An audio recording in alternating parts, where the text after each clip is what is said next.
Welcome to Heroes Have Wings, the podcast that gives a voice to the unsung heroes of Army aviation.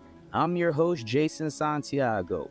For the Army aviators, crew chiefs, and flight medics who put it all on the line in the heat of battle, this is their opportunity to share untold stories of courage, sacrifice, and unbreakable will.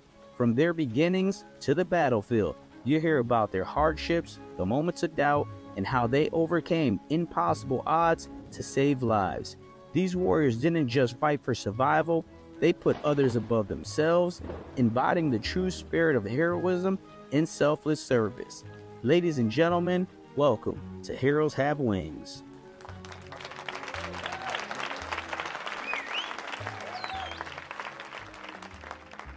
From a strict household in Western Washington to the unforgiving crucible of Special Forces training, Nick O'Kelly forged a path few dare to walk. A Green Beret, a 160th Special Operations Aviation Regiment pilot, and now the author of Stigma, Break the Silence, Redefine Strength, Nick embodies resilience and purpose. 13 years in the Army taught him discipline, courage, and what it means to carry the weight of leadership under fire. But it also revealed the mental toll too many warriors face in silence. Through combat deployments, career highs like earning his Green Beret, and setbacks like injuries that cut his aviation career short, Nick emerged with one new mission: to shatter the cultural lies around mental health and prove that strength isn't just found on the battlefield. It's found in vulnerability, healing, and the courage to speak out. Now a husband, a father, financial planner, and a mental health advocate leading initiatives with organizations like the ARC Health Foundation and Give an Hour, Nick is rewriting the narrative for veterans and anyone carrying invisible scars. This is grit. This is growth. This is Nick O'Kelly. Welcome to Heroes Have Wings. Thanks for having me, Jason, man. I'm pumped to be here. Man, I'm pumped to be here. How's your day going? It's going well. Actually, got to sleep in a little bit, which is ironic because my kids just started school yesterday. And Nice. My wife was like, you sleep in, take the second one to school. I'll take the first one to school. I was like, yes, winning right now. So I'm feeling great, man. What's sleeping in look like to you? 7:30. It's not like, 7:30, okay. yeah. No, it's not like 10 a.m. anymore. I'm not, I wish. I had to ask because some guys like you, I'm like, hey, man, you slept in? Like, yeah, 5:30. I'm like, bro, come You're on. right. Yeah, that's not sleeping in. No, 7:30. 7:30 weekend still early. sleeping in is like 10 a.m. But Okay. weekday is 7:30. Right. That's a good sleeping day for me. How do you feel about your kids going back to school? Honestly, man, it's been really nice. Like, because I work from home, so in the summer, I kind of feel bad in a way because they're like, they're doing their thing, and I'm in my office, so I'm home, but I'm not home. So It's kind of nice now that I like get that pressure off, and I'm just like, okay, like they're doing something productive, instead of me feeling like, shoot, I should be playing with them or making them do something, So it's nice. It's a nice break. I get it, man. It's, as guys, we operate differently. Our brains are just wired differently. And I tell people, if we're in the same house together, we're spending time together. Okay. Yeah. And usually when I have my daughter, I got my daughter a lot of the time as well. And I do feel bad sometimes about not doing stuff with her, but she'll understand when she grows up. Yeah. And that's the thing, man. We put so much pressure on ourselves to like always be doing everything, just because you see all the like social media influence, right? Of like, this is how you be the perfect dad. And you're like, shit, I'm not doing that, like I'm falling short, and I don't know, we're our own worst critics. So I think that kind of comes with the role. I don't think there's anything as a perfect dad. You and I were talking about it before we started today about how social media will mislead a lot of people. There's a lot of nonsense out there. Yeah. I think if we're providing, present, and we're just involved, I don't think we have to be this picture perfect dad, because I don't think that really exists.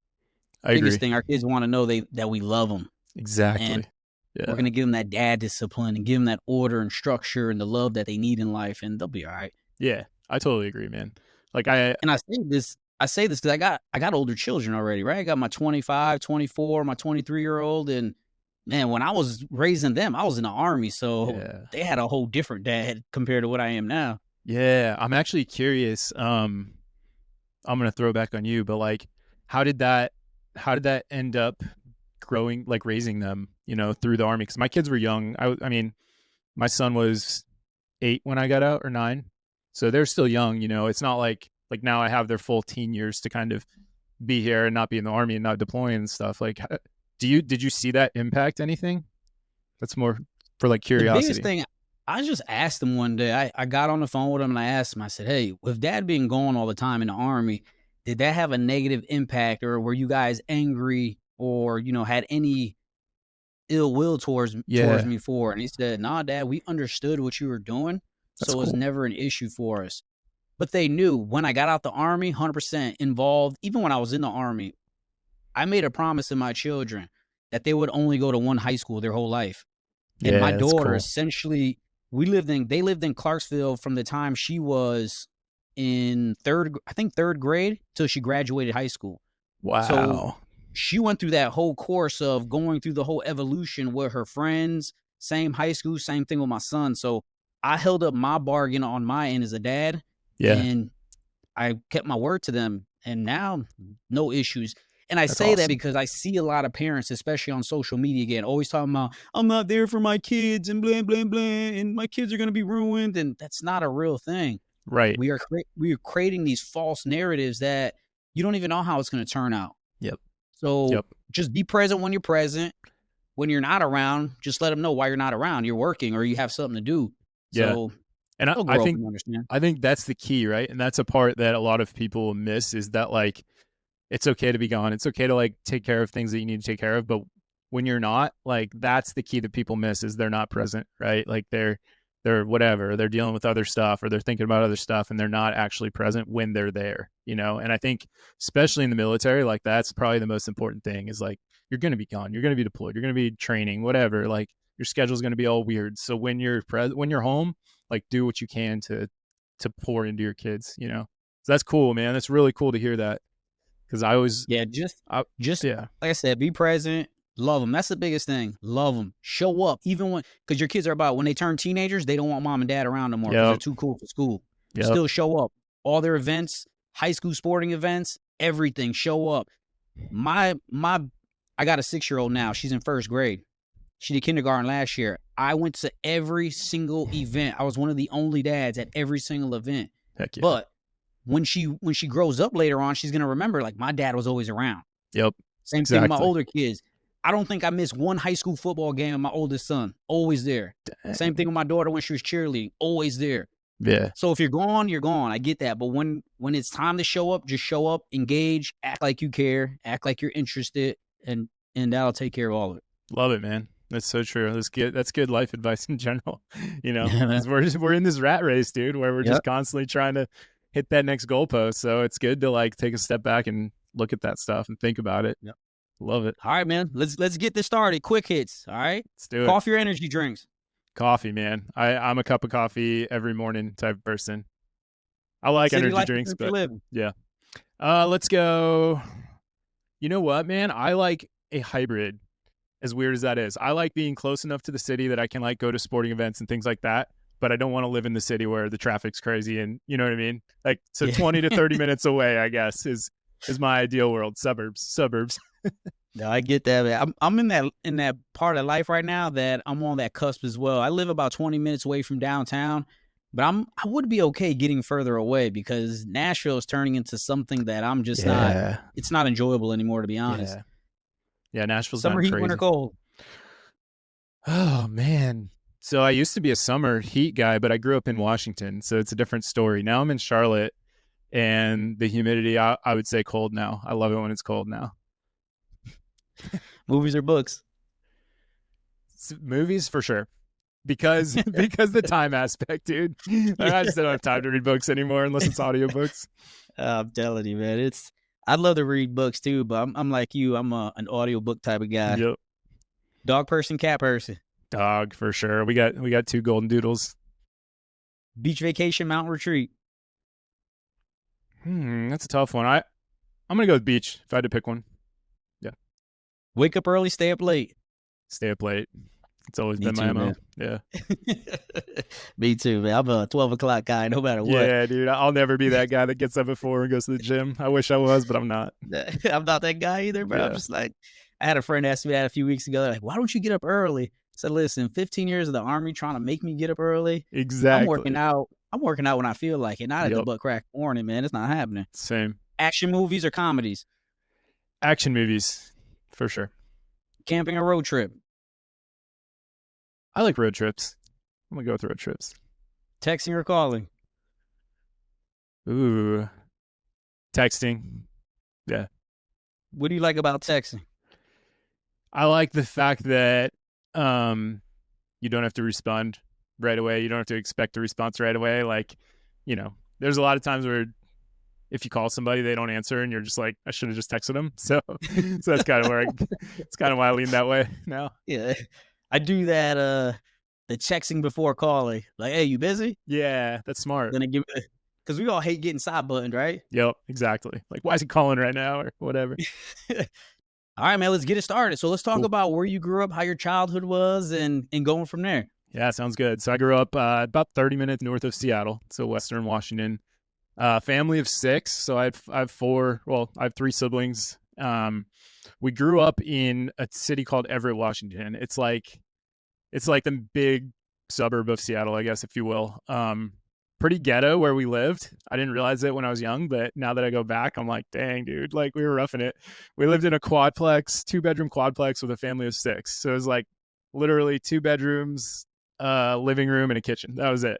Like, so it was tight. But the cool thing, like, is as a kid, you don't really like think about that. You're just like, I just want to play outside and hang out, and I don't care where I live. So yeah, that's cool. And then in 5th grade, my dad was able to buy a house in like a neighboring suburb, kind of get us into the middle class range. And that's kind of where I call home. So Marysville, Washington is what that's called. It's like it's almost more rural than like this, what you'd think of Seattle. Like it's got a lot more like farms and stuff like that.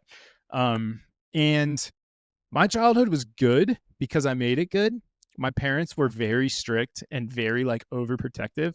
So Christian family, but like I was the kid that was grounded every weekend because of something stupid, like I didn't, if I had to clean the bathroom, like I left a smear on the mirror or something, or there's like water drops on the mirror that I missed, and like my mom would ground me for the weekend. And I'm just like I'm not kidding, man. It was that like intense. And I was also the kid that, and my siblings too, where like a B+ was not okay. Like we had to get straight A's, or else it was like, what happened? What'd you do wrong?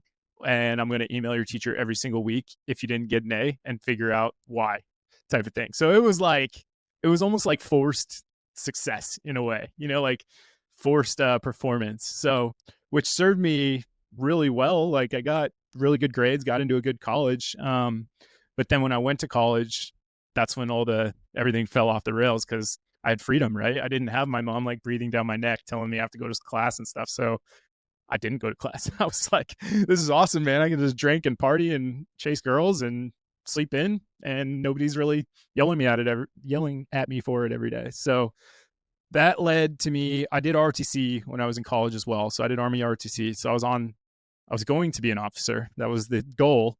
But my GPA was a 1.67 after my freshman year. So I literally failed every single class except for my ROTC classes. I got straight A's in those because it's ironic, but that's like the enforced discipline, right? Like I felt like those classes and those like things were non-negotiable. So I went to those, and I was consistently good at those. So if I showed up, I was good at it. But when I didn't show up, obviously I failed everything else. So that led me to, I didn't get an ROTC scholarship because my grades were so shitty.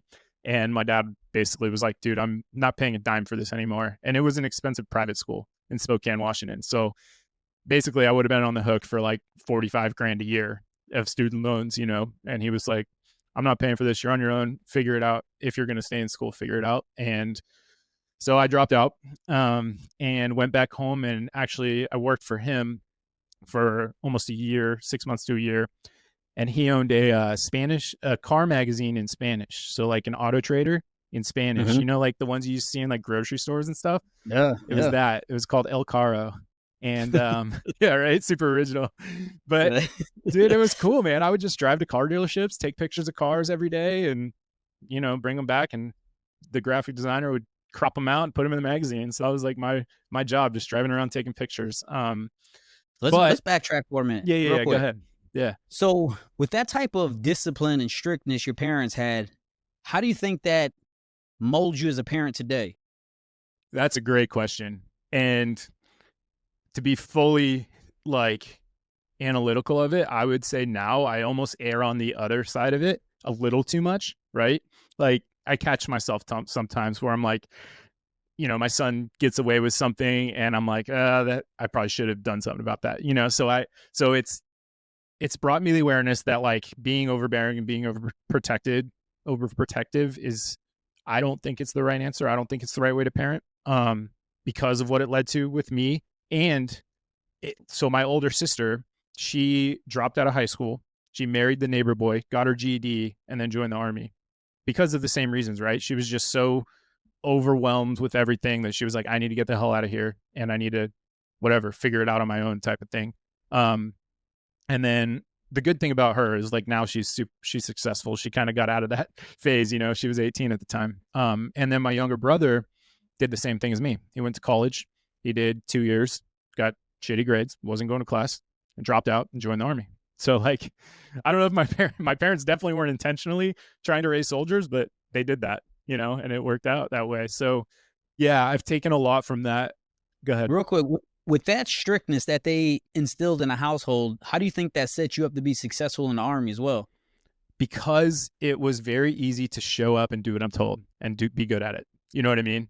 It was very easy to be in an environment where there's structure and you're almost forced to do things, right? Like you don't have a choice if you're going to go for a run, like you don't have a choice if you're going to whatever, do PT or get smoked and do whatever, anything in the military. Like you just have to do it. You show up and you have to do it. So I think that's where it translated really well, right? It was like when I was forced to do something, I did it well, and I always have. When I wasn't forced to do something, that's when it was like, okay, I'm not going to do it.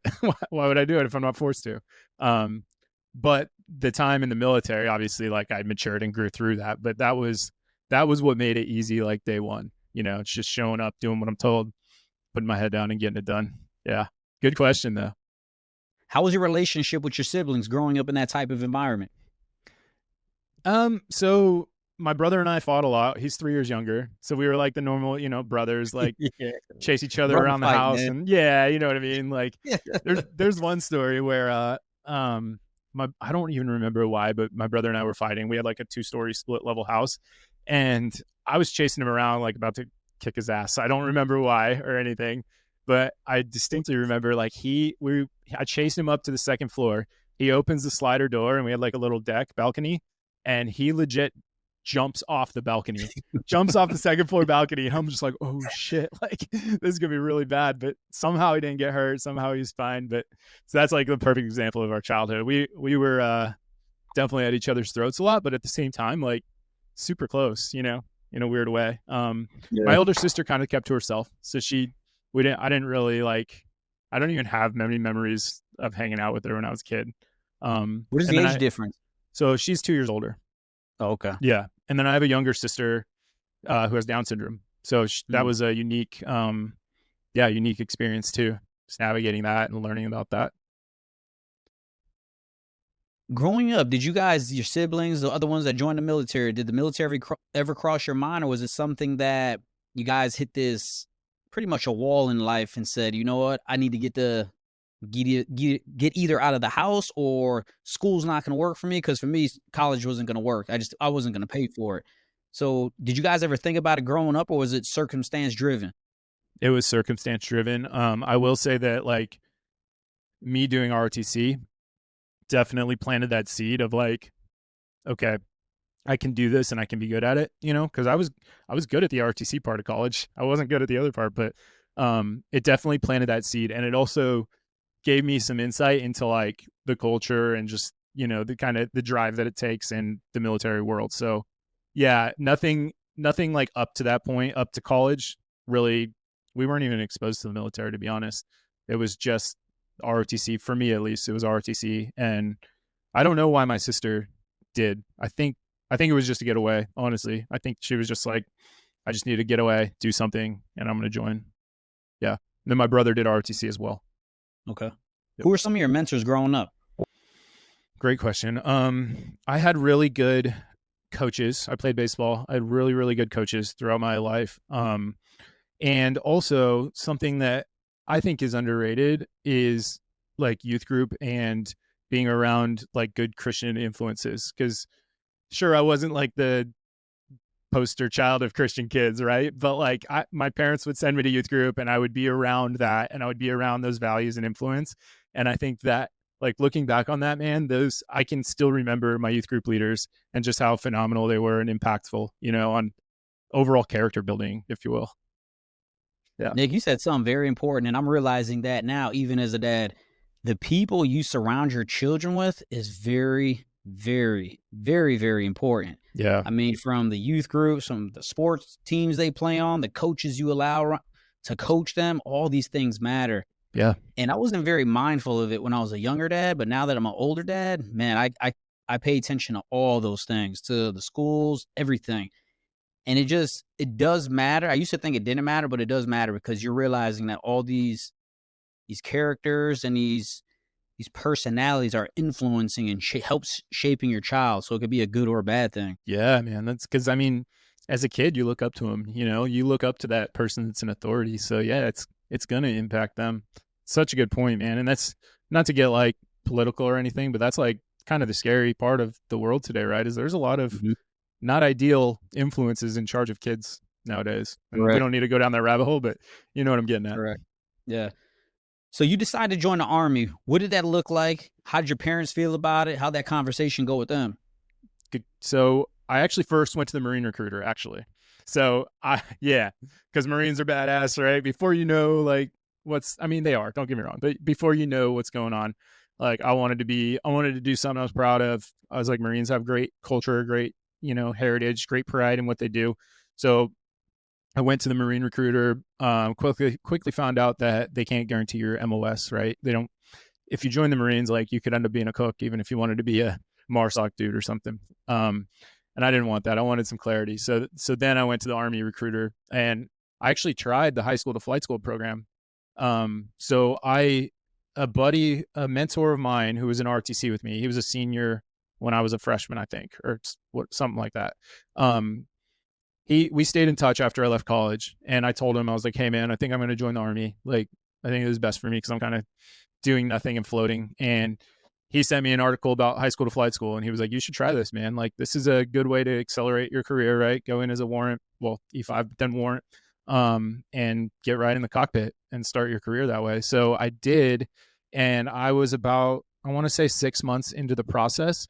And I still was waiting on like my flight physical and getting some things done that was just taking so long and prolonging it so long. And I was in this mode where I was like, I just need to do something with my life, man. And I cannot keep waiting and pushing this off. So I don't even know if I would have gotten picked up, because as you know, a lot of the high school to flight school guys either have a college degree or a flight experience. And I didn't have any of that. So my chances were pretty slim anyways. So that's when I was kind of like, I talked to my recruiter and I was like, okay, what else can I do, right? What are the other options out there that one, I can be proud of, and two, like, I want to push myself. Like, I know I can do it. I want to push myself. And that's when he showed me the 18 X-ray Special Forces recruit video. And I was like, yeah, buddy, that's what I want. Like, that's the coolest thing. It's the dudes like coming out of the swamp with camoed up and stuff. And I'm like, yes, let's go. So, signed the dotted line for an 18 X-ray contract. My parents, my mom was very like, I want to say like passive aggressive about it. Like I could almost feel that she wasn't supportive of it, but she didn't say that, you know what I mean? It's kind of one of those things. But my dad was super supportive. My dad was like, this is what you need, basically. Like, good for you for doing this. This is what you need. So, that's kind of the dynamic there. Now, is that 18 X-ray program, is it still alive today? It is. Yeah. It is? Yep. It's been going strong for, I think, the last 20 years, I want to say. And the 18 X-ray program, could you just explain that to me real quick, just so I'm knowledgeable on it? Yep. So it basically gives you the opportunity to go to selection, to go to Special Forces selection. So you're essentially join as an infantryman, as an 11 Bravo or 11 X-ray, whatever, and you go to Benning for basic AIT, just with the basic infantry. Then you go to airborne school right after that. And then you get shipped off to Fort Bragg. And for all the 18 X-rays, you do something called it used to be called SOPSI. It's Special Operations Preparation Course, and it's basically like a 3-week mini like selection, and they get you ready for SFAS for selection. And then after that, you go to selection, and if you pass, obviously you get to keep going in the pipeline. But the 18 X-ray program is like, and this my recruiter actually told me this. It's one of the best recruiting tools for regular Army infantry, because all these guys sign up for the 18 X-ray program, don't know what they're getting into, or they just get there and they're like, screw this, this is this is not fun, and they go to the infantry, they go to the 82nd or whatever. So, but they're still high caliber people for the most part. They're just not got in over their heads or whatever. So you start this whole process, because that is an extensive process. How are you feeling when you knock out basic? You get through AIT, which is pretty much an extension of basic. Yep. You go through jump school. Did you struggle with any of that stuff? No, not really. I had the benefit of since I did ROTC, I knew what it took to like excel physically, right, as a soldier.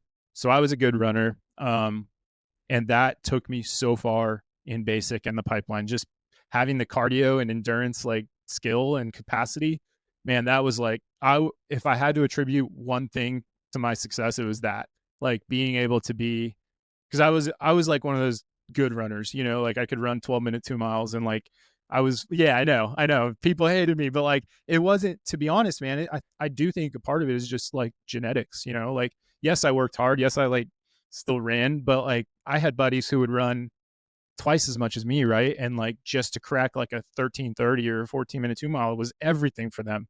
So like I don't like say that to be like, I'm this great person or great runner. I just naturally had it, and it helped a lot, and it got me a lot further. So that made basic a lot easier.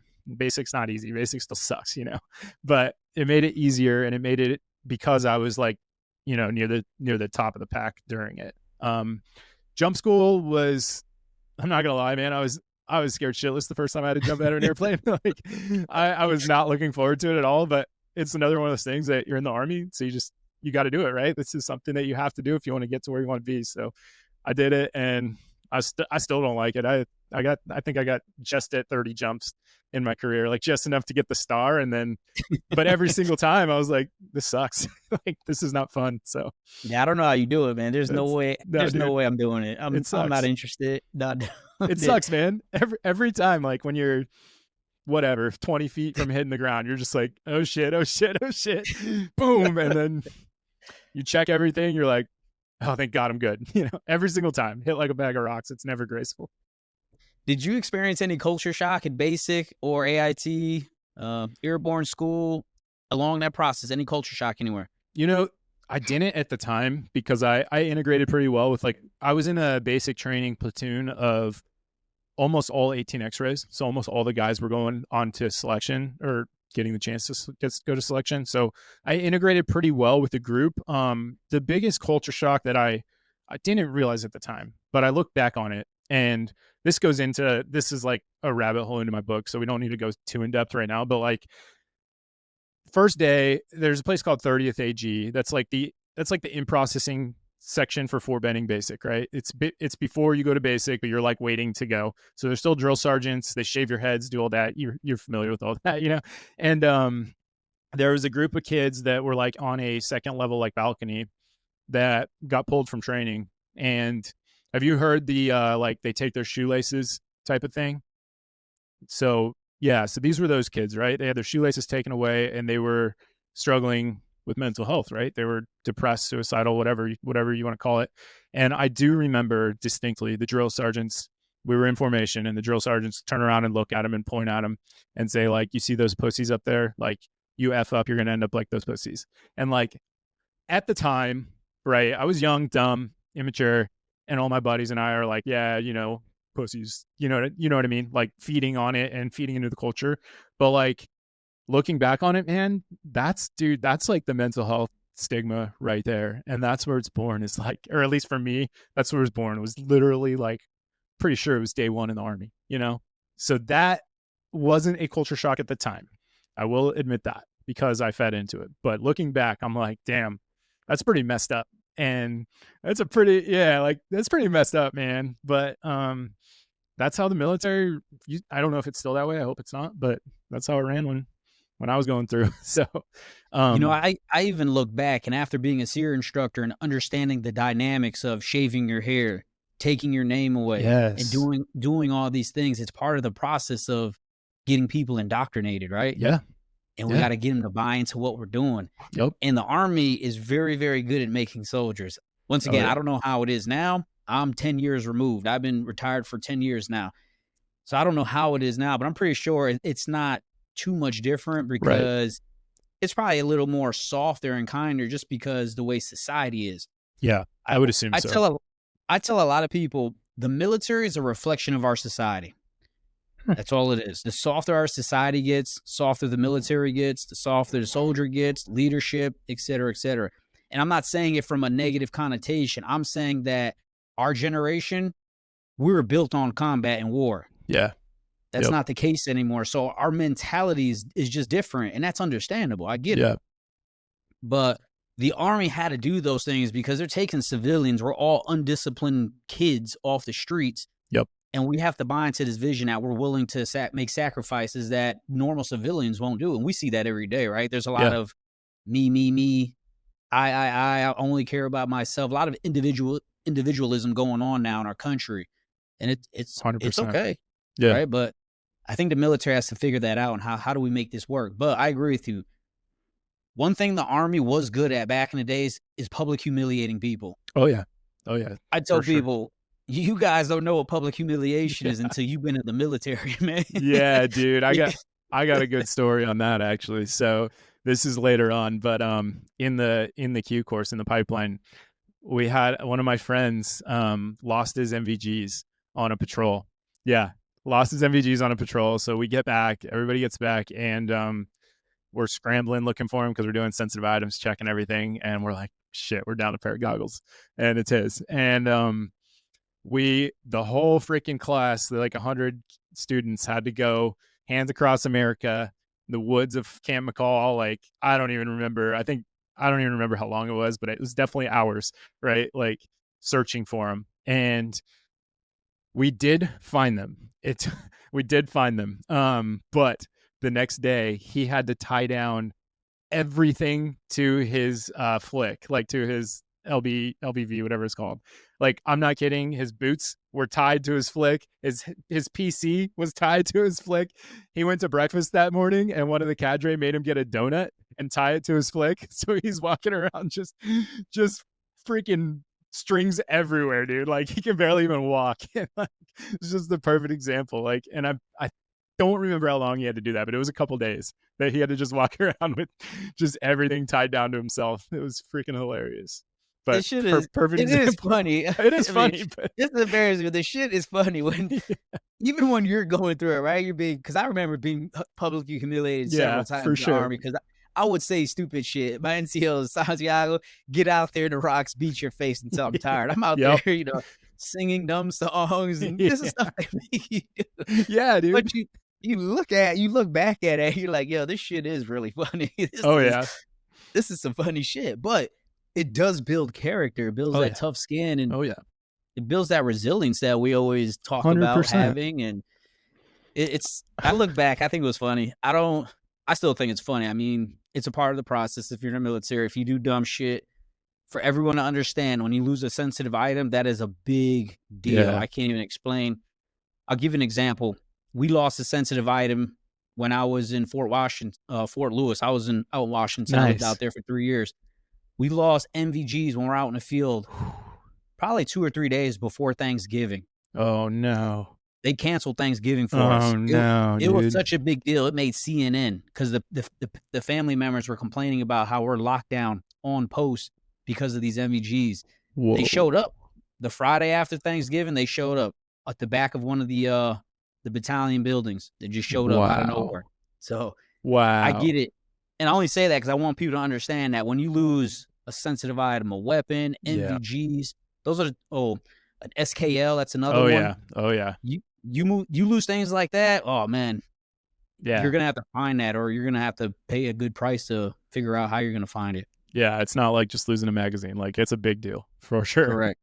Dang. When you started the Q course, At what point through this whole pipeline did you realize, oh shit, this is actually going to be hard, and I may have bitten off more than I can chew? Did you ever feel that, or are you just like, I'm good with this, let's keep rolling? No, I definitely felt that. There were even moments in selection, doing like log PT and stuff like that, where I'm just like, bro, like, this is never going to end. Like, I don't like, the thing that did keep me going the whole time was looking to my left and right, and seeing that dude next to me sucking just as much as I was, and being like, all right, like, I got this. If he's not quitting, I'm not quitting. But yeah, there were multiple times in selection, because the cadre are constantly like, you gonna quit? You want to quit? I know you're thinking about quitting, and you're just like, get the hell out of here, dude. Yes, I am, but I'm not going to.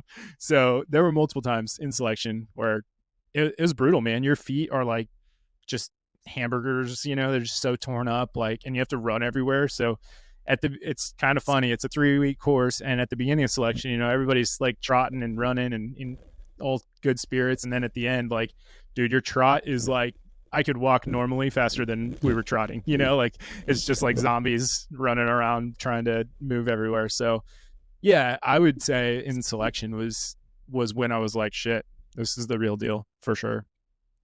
And I apologize for my ignorance. What's the difference between selection and Q course? Yeah, good question. So selection it's 3 weeks long. So it's basically if you pass selection and get selected, it's your ticket to start the Q course. So you have to go to selection first to get into the Q course. And yeah, if you don't pass selection, then you go straight to needs of the Army, to the regular Army. So that's like the do or die moment for the 18 X-ray is in selection, that 3 weeks. Like, you don't pass or you don't get recycled, like, you're going to the regular Army and you're out. So yeah. those 18 X-rays, I'm only asking this to make sure I understand, and everyone else out there can understand, because there's essentially a young person out there that's going to see this. Yep. They're going to want to do that. So 100%. when you become that 18 X-ray through the recruiter and through the Army, the beginning of the Army, they're essentially giving you that ticket to go to the selection course. Yep. And if you can make it through that selection course, then you could go to the Q course. And if you can make it through the Q course, then you start your journey as a special operator. Exactly. Yep. Exactly. Okay. You nailed it. Yeah. And it's about a 2-year process from basic to getting your Green Beret. Yeah. So it's a long pipeline. The Q course itself is about 1.5 years. So it's no joke, man. There are significant opportunities to fail. I will say that. Like, there's so many gates that you have to pass, and like little things that you have to pass, that it's very easy to make a little mistake and get washed out. So yeah, let me ask you this question, Nick. How did that make you feel? And I want to paint this picture, because you went to college, tried to become an officer, and essentially you didn't make it because of the poor choices you're making, and you had that freedom, just essentially lack of discipline, right? Yep, 100%. Now you're in one of the toughest courses in the Army by far, and you have to hit these benchmarks. What is it about you that changed, that said, you know what, I'm going to do this, and I'm not going to quit no matter what? So a lot of it was knowing the alternative if I did quit, right? I did not want to go to the regular Army as a private first class. I knew that was going to be a rough world. I knew that was going to be, honestly, probably rougher than going through the Q course, right? Like, being a private in the infantry is, you know how it is. Like, that is not a fun world to live in. So that was one of my major motivations, was that. And then also, man, I did have a chip on my shoulder. Like, I had something to prove, not just to myself, but to my parents, right? That like, I wasn't a piece of shit. And like, the college thing wasn't because I wasn't capable. It was just because, like you said, I didn't have the discipline. I didn't have the self motivation to, do the right thing. So those were the two biggest factors. Was I had something to prove, and I did not want to end up in the regular Army. Yeah. What does the Q course consist of? So the first 6 months is, well, actually, if you're an 18 X-ray, after selection, it's not like this anymore. Now it's called something else, but you used to go to something called CLT. It was basically like the BLC, WLC, which is like the basic leaders course, warriors leaders course, I think. So they combine those into both. That way, when you graduate, you can be an E5 because you have those NCO schools done. And that was a 3-week, honestly, it was a 3-week smoke fest. They've changed it now. So now it's a little more like geared towards leadership and actually, meeting the intent of what it's supposed to do. But funny story. Yeah. That's how Warrant Officer School was when I went through. Buddy, we'll talk. I can't wait Like to it's talk six about to that eight with you. week smoke fest. I mean, bro, I Yeah. thought we were coming here to be officers, I not can't today. wait to get to that, man. Yes. So that's what it was. It was similar to that, right? Like it was almost another gate, right? Almost another like, let's see if we can wash people out at this point. And the funny thing is I now am really good friends with a guy who was my cadre. And I didn't know this. Like I met him through a mutual friend, and we were talking one day and he's like, when did you go through the Q course? And I told him timeline, and he's like, dude, I was in charge of CLT at that time. And I'm like, no way.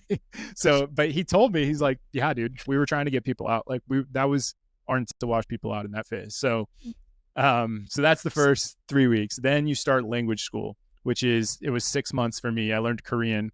Language school was basically like a 9 to 5 job, like weekends off, 9 to 5, you're going to language school. At this point, some people had to go to PT every day, but if you got it, I think it was if you got a 300 on the PT test, you only had to show up on Fridays for a ruck march. So you didn't have to go Monday through Thursday. So I was fortunate to be in that camp. So I just had to show up on Fridays for a ruck march, and then we had to do a PT test. I think it was like once a month. I'm pretty sure that's what it was, to make sure, you're not slipping, right? You're still working out on your own and doing that stuff. So language school was really cool because it was just enough like rope to, like, if you were going to screw up, right? That's where people screw up and get DUIs and get kicked out. But it was still like run very professionally. So you weren't getting like smoked or anything like that. It was basically big boy rules and like, hey dude, fall on your sword if you're going to fall on your sword, but learn the language and get through it. And then at the end, you take a proficiency test. It's called the OPI. It used to be it's an oral proficiency test. So you basically go in a phone booth and like talk to some lady who speaks Korean. Yeah. And she starts asking you very basic questions like, what's your name? Where you're from? Tell me about your family, things like that. And then the call progresses and she gets more and more complex as the call goes, essentially until it gets to a point where you can't answer the questions. And you're just like, I don't know what you said, or please repeat that. Like once you start saying, please repeat that a bunch, that's when they're kind of like, okay, he's getting to the point where, we're going to cut it off and call it good. But your final score is basically based on how far you get, basically like what level of complexity you get. You needed a 1-1 to pass, which is like, I would say if you get dropped off in a foreign country, it's like enough to get around, right? It's enough to like order food, go to a grocery store, get what you need, stuff like that. Nothing like overly complex, but it's enough to do that. And I got a 1+, which was just above that. So it was, so yeah, I passed that, did well in that. And it was a good time, to be honest. That was probably the most fun portion of the Q course. How high? What's the highest on that scale? A 3.3 is fully basically like you're fluent. So 3.3 is fluent. A lot of guys come out of the course with a 2.2. But I'm biased because it depends on the language. Like there are a bunch of dudes who like, had a different language who would get a 2.2.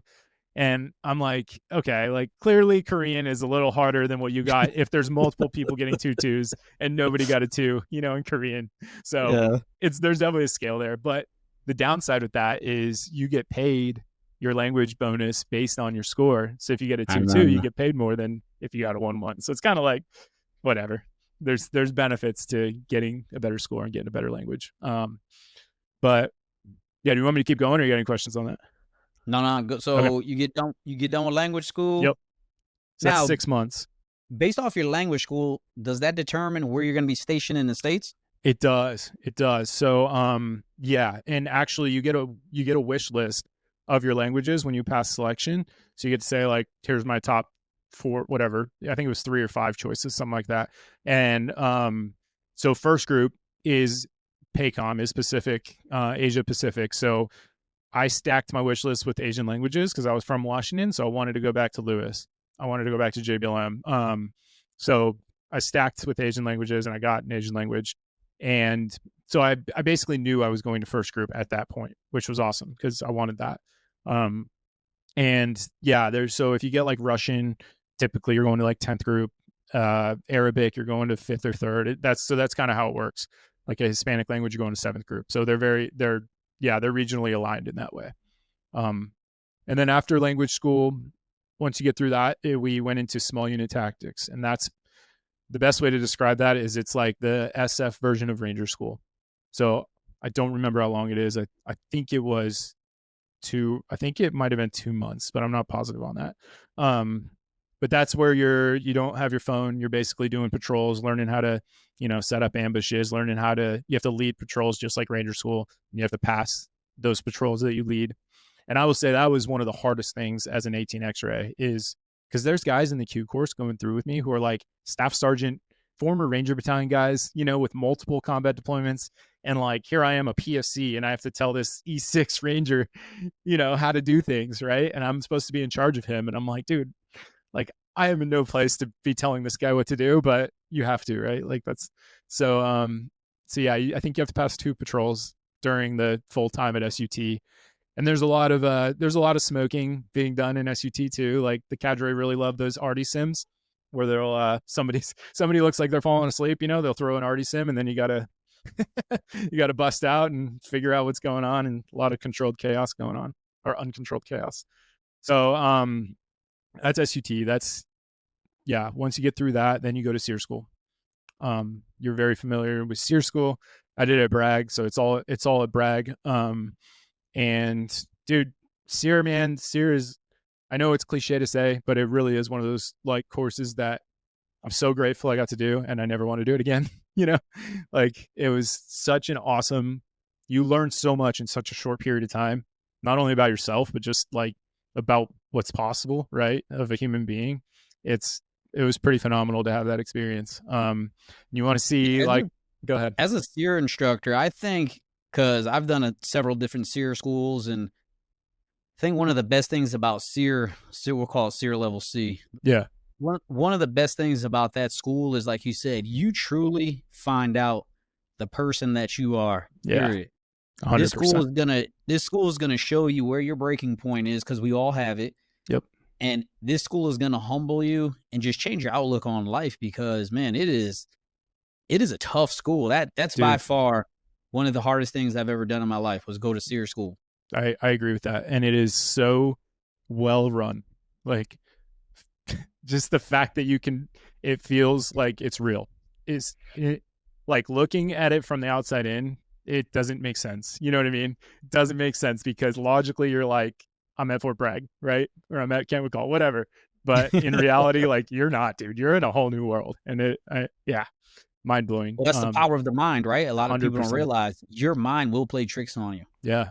Especially when you're sleep deprived and correct. And hungry. Yep. You're cold. Hungry. Yep. I mean, you have no concept of time or day. Yeah. Right?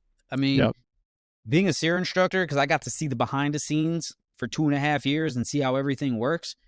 But I had to go through the course before that. And oh, by the way, they knew I was going to be an instructor. So, oh man, Mr. Santiago got treated differently. Yeah, you got the special treatment. Oh, correct. man. I got the special treatment. But looking back on how everything works, I think one of the only things that got me through SEER every day was I had to remind myself that it wasn't real.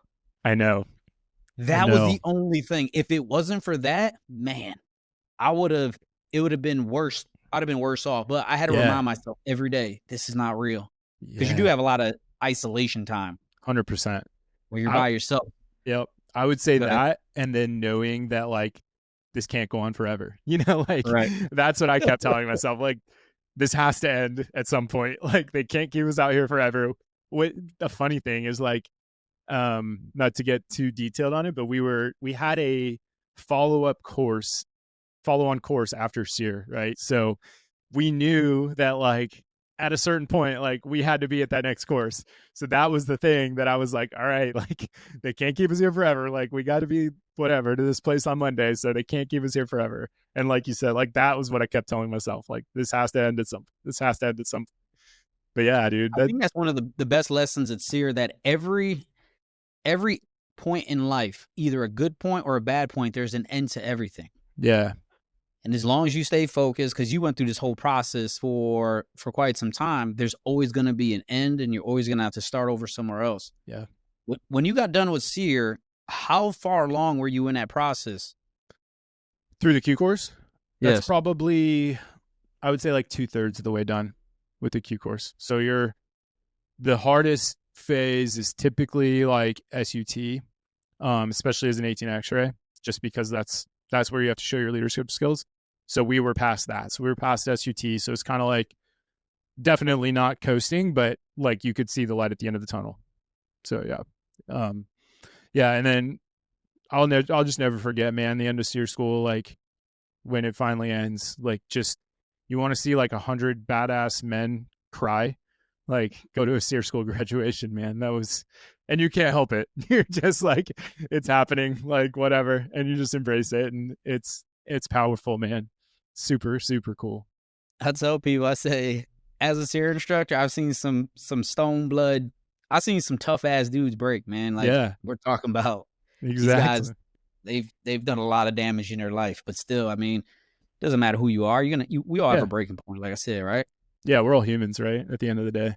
Yeah, yeah. So that's cool. Then after SEER, I'll try to like give you the cliff notes because it can get this can get really drawn out. But after SEER, we do a week of MDMP, so military decision making planning. I think basically like our insight into planning, and it's kind of like a filler space. To be honest, it's kind of like, all right, they got a week between this and their MOS phase. Let's throw them in this, and that's also when you figure out what your MOS is going to be on the team. So what your job's going to be. So I originally was going to be an 18 Bravo, which is a weapons sergeant, and then I think that was like my third choice. I think I had, so you get a wish list, same thing.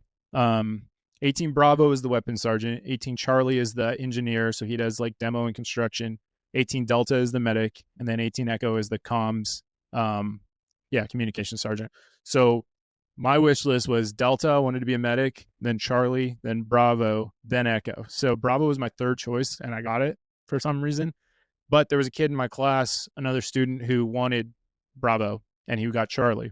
So he was going to first group as well because he had an Asian language. So we were able to switch, luckily. So I was going to be an 18 Charlie, and then after that MDMP week, I started the 18 Charlie course, and that's I'm so bad with the timeline. I want to say that was another 3-month course. I think that's probably about right. But that was the first portion of it is construction. So you're learning how to do like masonry, how to use all the different types of saws, how to do electrical work. So plumbing, like it's pretty in depth. Actually, it's pretty cool. I never thought that like all of these things that I learned when I was like, I think I was 22, 23 at the time, like later on in life came in handy, like once I became a homeowner, and like I'm like, oh yeah, I've done electrical work before, but like I didn't really use it too much when I was actually on an ODA. So it's kind of funny that it's really practical. But after that phase, then you do demo. That's the sexy stuff, right? That's like you learn how to blow huge ditching charges, you learn how to like precision cut things with C4, you learn some breaching. So it was pretty cool, man. That was probably the most fun like training portion of the Q course, because at this point you're also like the cadre are super professional, and I feel like they get to a point once you get there where they view you as a future Green Beret, and they treat you like, okay, this guy might be my teammate down the road, right? Instead of like, let's try to wash this guy out. Now it's like, let's try to make you the best damn Green Beret we can. So yeah, that was really cool. The cadre were super professional, super knowledgeable. But that's also one of those courses that you can fail every single day because you have to do.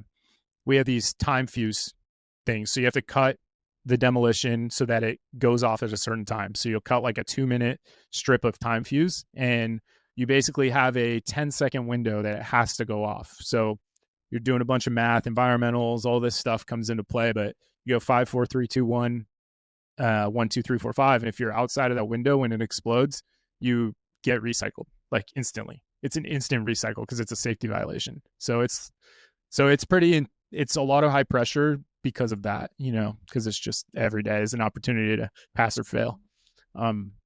But yeah, learned a lot during that course, and I loved it. I'm so glad that I went 18 Charlie. Then after that is Robin Sage, and this is where everything comes together. This is the culminating exercise where all the MOSs from the different pipelines come together and you essentially operate as an ODA, as like a training ODA. But it's a huge exercise, man. This is like they bring in actors, they bring in like locals to be the indigenous forces, like, and to be the local population, and you're just ingrained in this like unconventional warfare world for 3 weeks. And the cadre are just seeing how do you work as a team, how do you retain everything you learned throughout the Q course, and basically, are you ready to go to an ODA? Yeah. Then after that, Then after that, you find out where you're going. And like I said earlier, I knew I was going to first group, but I had a 75% chance of going to JBLM, and I ended up getting orders to Okinawa, Japan, which was amazing. Like, I have no regrets about that. But So your first duty station was in Japan. yeah, it was in Okinawa, Oh Japan. man, Dude, it man, was I've been to phenomenal. Japan, and I would not be angry about that at No, it all. was phenomenal. The only thing that I was angry about was I met my wife during the Q course, and she was in ROTC at East Carolina University. She was a senior. And so she was graduating about 6 months after I graduated the Q course. So we got married the day after I graduated, and I was basically going to Okinawa. And she had orders to Fort Benning. So that's the only thing that was frustrating, because if I got JBLM, like, it would have been easy to get her orders there, because it's a huge base. But Okinawa didn't really have anything for her. So we had to pull some strings, and her dad was a full bird colonel, and he called HRC and got her orders to Okinawa. Like, so we had to kind of use that card. We didn't want to. We tried everything else, but eventually she got out there. In life, it's not what you know, it's who you know. Dude, I know, especially in the military, especially if you want something to happen. In life in general, no, man. that's a good point. If you got people to help you out, use those people, because they're gonna help you out. They want to help out. Exactly. How pivotal and significant was graduation day for the Green Berets? Bro, it was everything. Like, sitting in that room, and the moment that they tell you to don your Green Beret, dude, like, you're on top of the world. Like, that was such a satisfying moment in my life. And my parents were there, so family was there. I was getting married literally the next day. So that was like, those 2 days of my life, man, were probably the most impactful and like powerful days I've ever had in my life. Yeah, man, that sounds significant. On it. How proud were your parents? Oh, dude, gleaning, just ear to ear. Yeah, super proud. What's funny though is my mom, dude, like, still to this day, she thinks I was like an Army Ranger. Like, still to this day, like, she'll be like, yeah, he was a Ranger. Like, you were at my graduation, Mom. Like, you heard the history, you heard everything. Like, so it's just crazy. Funny, man. Like, that How did you feel about carrying that legacy on? Because being a Green Beret in the United States Army is a huge deal. Yeah. And just with your background, growing up, you failed, you struggled along the way. Yep. How did you feel after you put that Green Beret on, knowing that you have to carry this legacy on now? Dude, I was ready to go. I was at the point in my life where I felt like that, like, college failure and stuff like that was the old me. I felt like I had overcame that and grown into something different and a different person. Like, don't get me wrong, I was still young, naive, and drinking a lot and partying a lot. So I was still kind of doing that lifestyle, but like, when I had to turn it on, like, I was pretty good at turning it on. So I didn't feel like I was not ready for the challenge, I guess is a good way to put it. Until I got out to my team and I realized that I'm the FNG again, and I am starting from scratch. Even though I had done all this stuff the last 2 years, man, now I'm the bottom guy on the totem pole again, and I got to prove myself, and I got to work my way up. So it's ironic, right? You get to the pinnacle, and then there's always somebody better, man. There's always somebody that's done more experience. So, yeah. All right, Nick. So you show up to Okinawa. You just got done completing the Q course. You're a full-fledged Green Beret, one of the happiest moments in your life, newly married. How old were you at the time? What was your rank? And how are you feeling when you got to Okinawa? So I was 23, and I was an E5. So when you graduate the Q course, you pin E5. And man, when I got to Okinawa, I went over there with, I want to say, like six-ish other guys who were also 18 X-rays and just graduated with me. And when we showed up to our company was actually in Afghanistan. So we show up, we're on rear D. They were coming back, I want to say, a month later. And 2 weeks after we got there, our company lost somebody, and a dude died on the deployment. They got blown up. Another couple other guys got pretty severely wounded, and so it was kind of a interesting dynamic for us new guys, right? Because one, we just missed the boat on this trip. Two, all these guys are coming back after a pretty brutal deployment. Like, I mean, it went well for the first 5 months, and the last month everything happened, and so they were not welcoming of us, understandably so, right? Because they had their boys, right? You deploy with somebody for a long time and you're on a team with somebody and you see things like that. Like, you're not going to be accepting of new guys that come. And, even though we wanted to do everything right, it was just a very like interesting dynamic where we kind of really, really had to shut up and just prove ourselves, right? Which is expected anyways when you get to a team. Like the whole kind of guidebook is, and this is similar in aviation, right? Is like when you're the new guy, like just shut up, do what you're told, and eventually, you'll get to the point where you're integrated and you're part of it. But that took a lot longer. It took a good probably like 6 to 8 months for us to actually be like feel like we were a part of the team and feel like we could even talk to the senior guys, the senior E7s and stuff like that. Yeah, so it was a crappy timing. It was crappy timing to show up as a new guy to that team. But I will say, like, after that first trip, so I went to Nepal that next year, which is amazing. We got to do like Everest Base Camp and got to work with the Nepalese Rangers. But after that trip was when I started to feel like one of the boys. I started to feel like, okay, like I'm not as much of a new guy, right? Like, yes, I'm still the newest guy, but like now I can kind of speak my mind a little bit and have a say in how things go. And yeah, because in SF, like eventually you get to the point where it's fairly autonomous. Like it's pretty big boy rules, right? Like if somebody has a good idea, their word is valuable and their opinion is valuable. It's not always just like top down leadership. It's very like team oriented where once you get to that point, like everybody respects everybody else and you realize like everybody has a different value add to the team.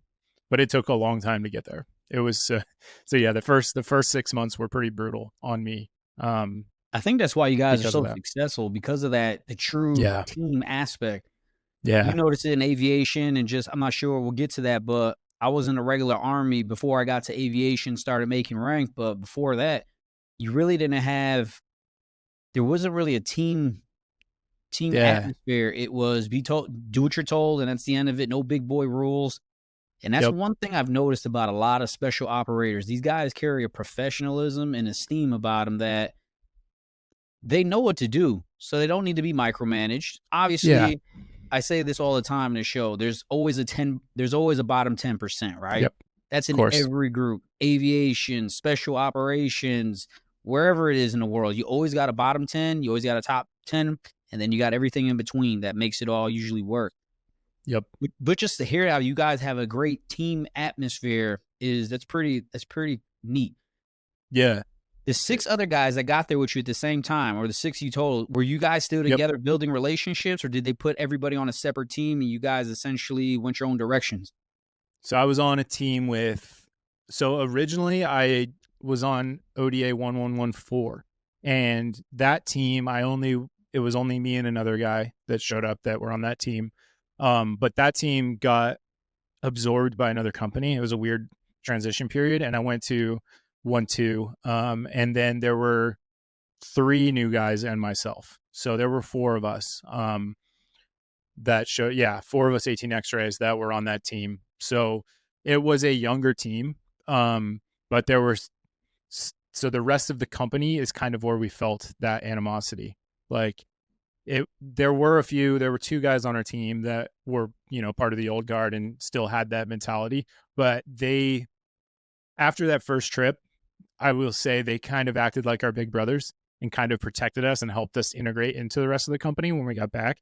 So because they got to know us, right? And they were like, okay, like they're not shitbags, they can actually contribute and be good Green Berets. So yeah, initially, so we did have a young team and there were 4 of us on my team that showed up. because I wasn't on 1-4 for long. I think it was like literally 2 months or something. So after you guys get your designator, the Charlie, Yep. Delta, are you guys still pretty much considered 18 X-rays throughout your whole? No, good Oh, point. okay. Good point. So once you graduate the Q course, so once you get your Green Beret, that's when you go from being an 18 X-ray to an 18 Charlie or Bravo or whatever. So at this point, I'm an 18 Charlie. Yeah, So do good the question. other guys, do the older heads in the units, do they know that you're an 18 X-ray, or is that something you have to Oh tell yeah. them? Oh, they Oh, know? they'll know, man. Oh yeah. It's the rumor mill in the Army, like Okay.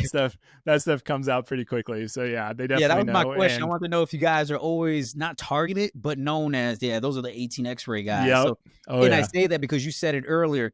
There's a difference between being an 18 X-ray, 19 100%. straight out of high school coming into the special operations Yep. pipeline compared to that E6 that's been tabbed Big as a time. ranger, several deployments, and now he's with the special forces guys. Huge difference. And I will tell you right now that E6 Ranger Battalion guy is not going to get treated and should not get treated the same way as an 18 X-ray, right? So there's a big stigma on 18 X-rays because, well, one, because I mean, it's a newer program. At least when I was going through, it was. Now it's probably gotten a lot better because now there's probably more 18 X-rays than there are, other guys. But there was the big stigma of like a lot of people hated the 18 X-ray program and thought shouldn't have been a thing because you're bringing these guys with no combat experience, no, really no experience other than training straight into special forces. So, but my argument to that is like, it's the person, not really what they've done, right? Like you can take somebody who's highly capable and has proven themselves and get them to a point where they need to be very quickly. And that's kind of where the 18 X-ray program like does really well. I mean, there are guys, who slip through the cracks and end up misrepresenting that, but as a whole, it's a pretty good program. And it's just kind of the old guard type of mentality, that's always going to exist in the Army. Like here's an aviation example. Like I flew Lakotas in flight school, and when I was flying Lakotas, everybody was telling me I'm not a real pilot. I don't know how to fly a helicopter. And I'm like, all right, cool. You know what I mean? So it's always a mentality, man, when anything new comes. But It's crazy. If there's one thing I've realized out of everything I've done in the military, hearing a lot of people's stories, when you show up, no matter what you've done in life, you're just never good enough for the people that you're like, to the new places that you're showing up to, right? right. You could Right. literally have walk on water, saved a million people from a burning building. They don't Yep. care. No, And dude. it's just the nature of the beast, right? And there's 18 X-rays are very similar to what you were saying earlier, the street to seat program. Very much. Yeah. Those guys were looked at differently in the aviation community because we're all thinking, man, you just came off the streets. What do you know about the military? Yeah, dude. Even the ones that like, I remember throughout my career, there were guys who were like CW4, CW5s who were street to seaters, right? Originally, but I still had that mentality towards them. Like, I'm like, oh, he's a street to seat guy. And he's a W4. He's been in the Army for 20 years, I'm like, who am I to even say that, but yeah, it's got that like tag on it for some reason, which is dumb, but it does. So when you get back from that Nepal deployment, was that any combat or is that just more training? No, so that one was training. Teaching? Okay. Yeah, that one was training, advising the Nepalese Rangers, working with them. And then that trip was actually a back-to-back trip. So we went from Nepal straight to the Philippines and did the same thing there, though. This was another training deployment. We were just, I think we were working with the Filipino Rangers at that time, Scout Rangers. And same thing. We essentially run like a POI. Like we'll have like a shooting portion of the POI, a demo portion, a medical portion, communications portion. That way every person on the team gets to train them and gets to kind of make them better. And then also us, like me as an 18 Charlie, I would go to the medic training, right? And we would all get cross-trained on the different jobs and get exposure to that. So it's a pretty cool opportunity to be able to just train and learn and shoot a quid of ammo and blow up a lot of C4. You guys do shoot a lot of bullets, man. Yeah, dude, it's insane. I think there's like a stat where like a SF ODA, like one 12-man team shoots more than like an infantry company every year or something. It's something like that, like, or infantry battalion, something crazy like that. I'm probably butchering the stat, but yeah. So did you see any combat experience when you're out in Okinawa? So I did a 6-month OEFP. So Enduring Freedom Philippines. So it was a combat deployment to the Philippines. But we didn't, it was more like an advising and insisting role. So we didn't actually go to take it to the enemy, right? Like we were training people so that they could take it to the enemy, which is, I mean, honestly, it's like the core mission of special forces, right? Mm-hmm. Is like enabling others to go execute the mission, and it's not as sexy. I'll admit that, right? Like you're not getting in firefights and you're not the ones that are going out, but that's really the core mission, right? Is to enable and be a force multiplier. So it was considered a combat deployment, right? Like I got like all the tax-free pay, I got my combat patch and all that stuff, but we didn't really see anything that was combat related, other than training them and being in that environment. So when you got back from that deployment, what did the special forces do with you then? So this was, so I'll backtrack a little. So my son was born in 2014, 3 weeks before this deployment. So 3 weeks after he was born, I had to say, see ya. My wife's still active duty, and she's a platoon leader at this point and acting commander. So she's like, so she's punching above her weight. And basically, like during that deployment, man, my son was colicky, and she was just under so much stress, like trying to be a acting company commander, trying to raise a colic baby, her husband's gone, like on a remote island, you know what I mean? So like just all these things were like compounding, and I could just feel it and sense it. Like it's not like she was really like complaining about it, but I could just kind of tell that it was really weighing on her, and it was not something that I wanted to do long term, right? Like I looked at some of the senior guys in my company and stuff, and just their family dynamic was not ideal, right? Because you do have to sacrifice a lot. You do have to, like, you're on the road. I was off Okinawa more than I was on Okinawa during that 3-year period I was there. That's how much you're gone. So because when you're not on deployments, you're going to a school back in the States, right? Or you're like going on a training trip, or you're always doing something. So that's when I looked at flight school again during that Philippines deployment. And my thought process was, one, that aviation is pretty like first name basis, similar-ish culture, right? And I was looking for something that still had kind of the big boy rules mentality. I learned quickly when I got to Rucker that wasn't true, but I had that image, right, of like pilots are chill, like they got first name basis, grow their hair out, a little relaxed, and pay scale, right? I'm going to be a warrant officer now, and I'm going to get my pilot's license. So it's an easily transferable skill when I got out of the Army, because as awesome as special forces is, man, like there's not a lot of things that it translates to in the civilian world, unless you're going to go do contracting or security. Like it's not, or somebody, there's not a lot of tangible things that cross over. So those are my driving factors. And then during that Philippines deployment, that's when I dropped my flight packet to Rucker. And I think I found out at the end of the deployment that I got picked up, like made the selection board or whatever. And then, so that was 2014. That was like April to October. And then the next May, I PCS to Rucker and started my flight school journey. So how did the chain of command feel? The special forces guys feel when you told them, I want to go be an aviator? Good question, man. So I will say I was blessed that like I got I had an awesome sergeant major. So at the company level in SF, it's a sergeant major in charge.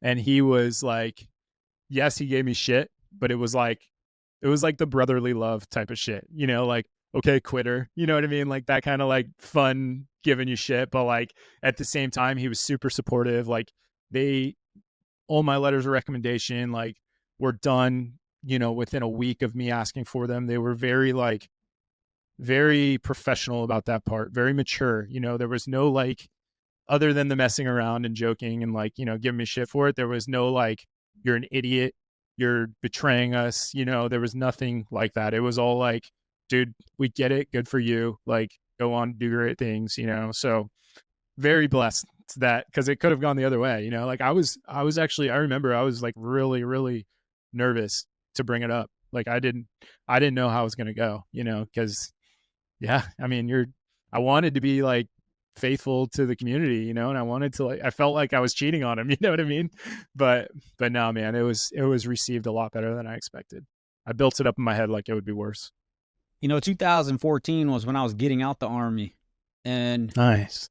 it's crazy you said something. You said that, you become an aviator, more chill environment. It used to be like that. And then these combat aviation brigades, especially the sergeant majors, I'll say, they had this thing about going after warrant officers, this aviation warrants. And that's where we started seeing a huge disconnect. And that's where it started. The Army itself started shifting the way they treated aviation warrants. And that's why the Army saw a mass exodus of warrant officers, because then they had that program where they could go fly fixed wing for commercial, right? Yeah. Another organization going to provide them a better quality of life, because the Army, I will say the Army dropped the ball significantly on how they treated their aviation warrants. And they had a mass exodus of warrant officers. And I say this because I still have friends that are in the Army, and they're telling me these things. It's not because I'm making this stuff up, right? Yeah. They're saying, I had one of my CW4 buddies, he told me the gap of experience in the Army of inexperience is so significant because so many guys left because the way the Army was treating the aviation warrants. Yeah. And it was unfortunate because realistically, the way the warrant officer was designed, just leave us alone. We're going to do our job. We're the quiet professionals. We're here to do something specifically. Soldiering, yes, I get it. Majority of us, we could pass our PT tests. We do the things we need to do. We're big boys. We're professionals. Yeah. And I get it. Once again, there's a bottom 10% of everything. Of course. And when you punish the other 90% because the bottom 10%, that's a failure in leadership. 100%. And that's something I saw that was happening. So I do get what you're saying, because even I thought the same thing, right? I went from E5 to be a warrant officer. I'm like, man, my life's going to be great. I'm not going to have to worry about this, and that. Show up, definitely not what I thought it was. I was like, holy shit. What is this? This is not what I want to do. Right. And I know you mentioned that when you and I talked about it. So let's jump into that. Yeah, man. You Okinawa, you grab your whole family, you get down to Fort Rucker. Yep. Tell me that culture shock. Yeah. Dude, tell me that culture shock, because you go from an E6 to now. God. For everyone to understand, when you show up to warrant officer school, it's pretty much like being a private all over again. That's the best way to describe it, man. Correct. You go to a trade doc base, right? Fort Rucker. I got stripped of my E6 rank. You put on the walks, snowbird rank.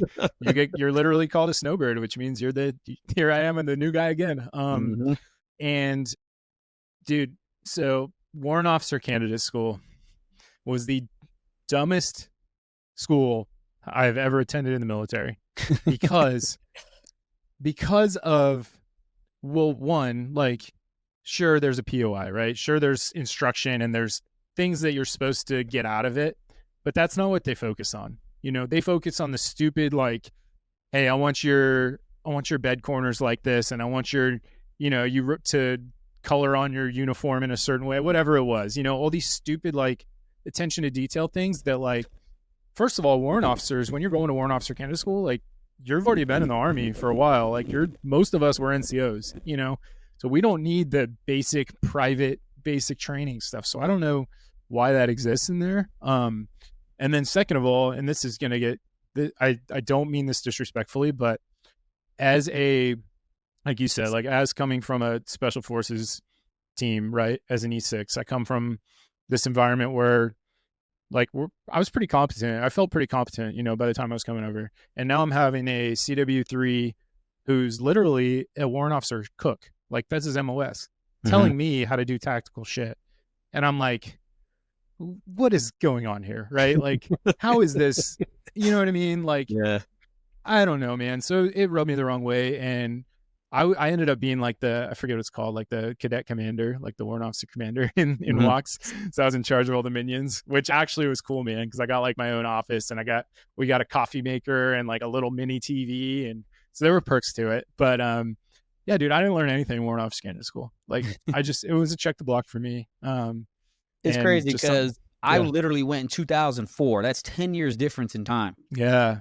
Okay. And I feel the same. I feel the same exact way. The only thing they focused, I look back now, I get it. Really paying attention to the attention to detail, becoming an aviator. I get that part. But essentially, like you said, all it was just I felt it was a rite of passage, hazing 6. I think it was 8 weeks. I think mine was 5 weeks. And then, like, the guys who were E5 and below or something were like 8 weeks, I think. Yeah, I think they that's what it changed that was. Something like that. after I went through. We're talking about shit. 21 years ago I went. So Yeah. that's a long ass time ago, man. Think about it that way, yeah. I'm getting old, God. So you deal with the nonsense and once again, for everyone to understand, it's the process of the schools and the Army. They're going to remove your identity because Right. we've talked about it on previous shows. Your uniform, your rank, your tabs, all that stuff on your uniform is your resume to show everybody, hey, these are the things I've done. This is the experience I have with combat tabs, all this stuff. When you show up to walks, not like you said, they strip you down of everything. You got to be there with it's called sterile. You have to have a sterile uniform on. You have a walk patch on. And shit, when I went, I don't even think we had the Velcro. I don't even remember. You probably didn't. Yeah, you probably didn't. I think our shit was the old school camouflage where you had to get everything sewn on. Yeah. Damn, that's crazy, man. Yeah. So you get done with walks, you start flight school. How was that experience? So it was, this is the culture shock part other than walks, but walks was kind of like, I knew I had to do it and it was training. So I didn't really I didn't expect it to be fun, right? I didn't expect it to be big boy rules. I kind of had that mentality already. But I don't know if you remember, but when you pass walks, you get to go to BCO at Rucker and you're basically in hold waiting to start class, right? And when you're on hold, at least when I was there, they made us sit in a classroom from 9 to 5 or whatever and study all day. I think it was every single day. We had to sit in that classroom and study for 8 hours a day.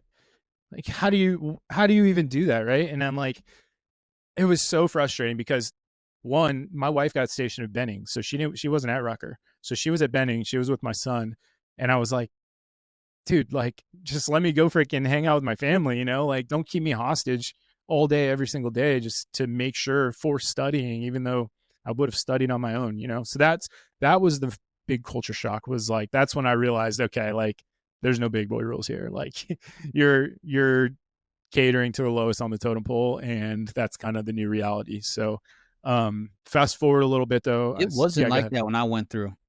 I remember we had to show up. We had to do accountability formation. Now, once again, this is 20 plus years ago. To my knowledge, we had to show up for accountability formation PT. After that, we're pretty much free for the rest of the day to go do whatever we had to do and go. And I get it. Like you just said, somebody probably screwed up then. Yep. Someone screwed up and they had to treat everybody like the lowest person on the totem pole. And which is kind of asinine, but that's a whole other issue. Yeah. And to be fair, like, it is a trade-off base, right? So I do get that. Like, I do get that they're kind of like, they're in charge of the students. So if, you know, the students are just going off the rails, like, they have to do something to reel it in. So I get it to some extent, you know. It for me personally, it was like, what the hell am I doing? You know, like, why am I getting treated like this? But so fast forward, I start primary, and like I said, I was the second Lakota class, so flying the new LUH 72s, which was cool, man. I thought it was a really good training. I mean, I don't have any time in the TH-67, so I don't know, but I thought the transition from the Lakota to the 60 was so much better because we already were familiar with a glass cockpit, with, you know, AF autopilot systems and things like that. So, like, we already had that instrument exposure, you know, of how to do all of the things that with systems, using systems, right, to help you, that transitioned us really well into the Blackhawk. So, sure, we didn't do like touchdown auto rotations, so I'll give it that. Like, there were limitations with it,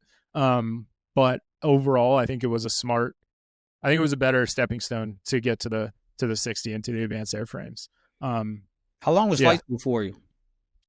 Overall, it was just under 2 years. So I got there in May 2015, and I graduated, I think, March 2017. Sounds right. Did you have any breaks in between? I was on, dude. So since I was already a SEER C guy, I got stuck on hold for, I think, like 5 months, maybe 4 months. But did they have honors platoon when you were there?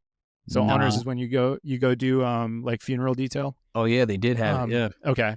So I was in funeral detail for like 4 months, and me and my buddy, who was a former 160th enlisted guy, I'm pretty sure they forgot about us. I'm pretty sure we got lost somewhere because we were a SEER Oh. bypass, and everybody else, when they went to SEER, they got right into class, right?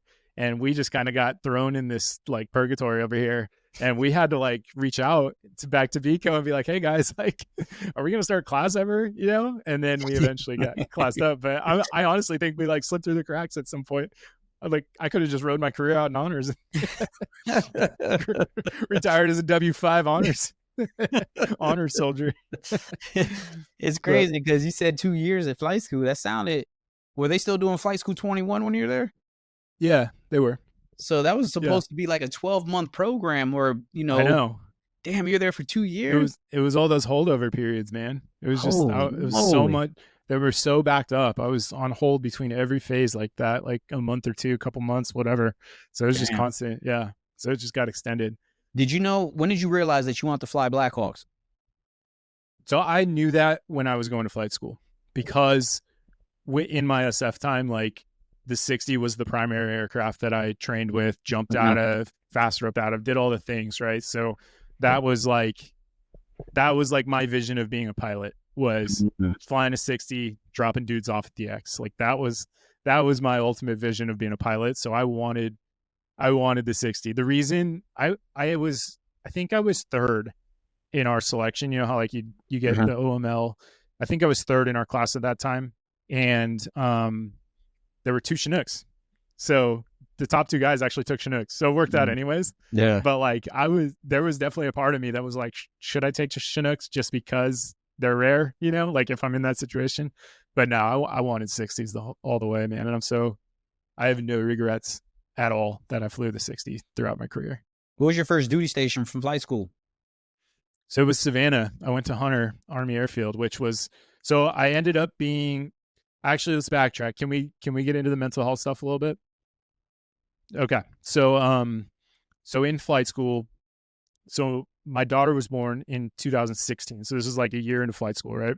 And I think I was in instruments at that time, maybe the Black Hawk course, I don't know. But I chose not to take paternity leave because of the recycles and the pipeline, right? If I was going to do that, I would have to recycle a class. And like I just said, it would be months till I would class up, right? So I didn't take paternity leave, which was only 10 days at that time anyway. So I didn't feel like it was a big deal. But same thing as my son, man. My daughter was just a rough baby, dude. She did not sleep, like just crying all the time. And it's just, my wife's still full-time active duty. And I don't know if you remember the like dungeon where you get your computers. Did they have that back then at Rucker? Like the S6 shop? No, I don't recall. Okay. So there's like a literally like subfloor dungeon where there's like cages full of computers, and that's where she worked. And she was basically in charge of issuing computers and getting them back. And she had just had to deal with all these dickhead warrant officers, you know, like whatever, you know what I mean? So she I'm like painting my wife in a really bad light, and I don't want to do that. She's an amazing woman, but her Army career was crappy. Like, yeah. She did. I'm not taking so it that she way. had a lot of stress. Yep. Yeah. Okay, cool. She had a lot of stress. And me being in flight school and having 2 young kids at home and kind of putting a lot of the burden on her to be the mom, right? And like still trying to be a dad.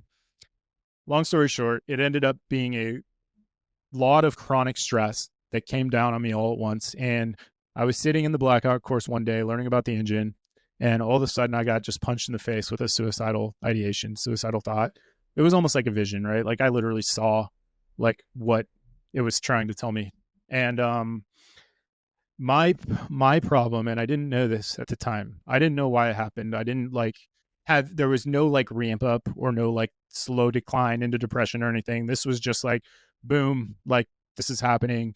And my immediate reaction was, I've always been the type of dude that like, if a problem comes, right, I'm going to fix it. I'm going to find a way to fix it and adapt and overcome. Right. So that mentality though caused me to like obsess over these thoughts and obsess over fixing them. And almost like, I did create this like endless thought loop by obsessing over them, right? And like not obsessing over them like this is awesome, obsessing over them like what the hell is going on? Why the hell is this happening? And like, how the hell do I fix it? Right. So I was really trying to analyze every single thought that happened and figure out where it came from. What do I do about it? And yeah, and that just reinforced those thoughts, man. And it just made them so bad that I got into this just deep, dark pit where I just couldn't escape it. And so this was at the end of 2016. So this was towards the end of flight school. So I was in the 60 course, and one day it got so bad that I got scared.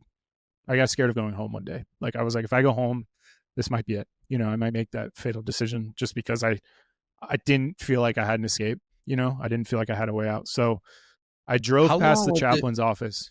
real quick, Nick, from that Yeah. first initial thought to this point where if I go home, it's going to be like my last moment. How much time has gone by? Dude, less than a week. Man. Like this was how, yeah, this is what I mean when I say it punched me in the face. Like it was not a slow decline. It was like, dude, like you're in danger right now, So this was in October of 2016. My daughter was born in May, so this was about 6 months later. And I'm driving home one day, and I'm just like, I can't go home. I need to do something, right? I need to talk to somebody. And as you know, in the Army, like behavioral health is a no-go, like especially in flight school, right? You go to behavioral health in flight school, man, you're really rolling the dice. Yeah, you're done. You're probably done. So my only other option was I was like, I'm going to go talk to the chaplain. And that was kind of my in-between, right? That was like this is my safe space type of thing. So I go talk to him and I tell him what's going on. And kid you not, he says, I have to take you to behavioral health. And I'm like, what the fuck, man? Okay, here we go. Like I didn't really have a choice. And he drove me over there. Like I had to get in his car, drive to behavioral health, and fill out this, like, I don't want to belittle it, but stupid suicide questionnaire because it was super arbitrary. And it was questions like, do you have thoughts of harming yourself? I was like, yes. Do you have thoughts of harming others? No.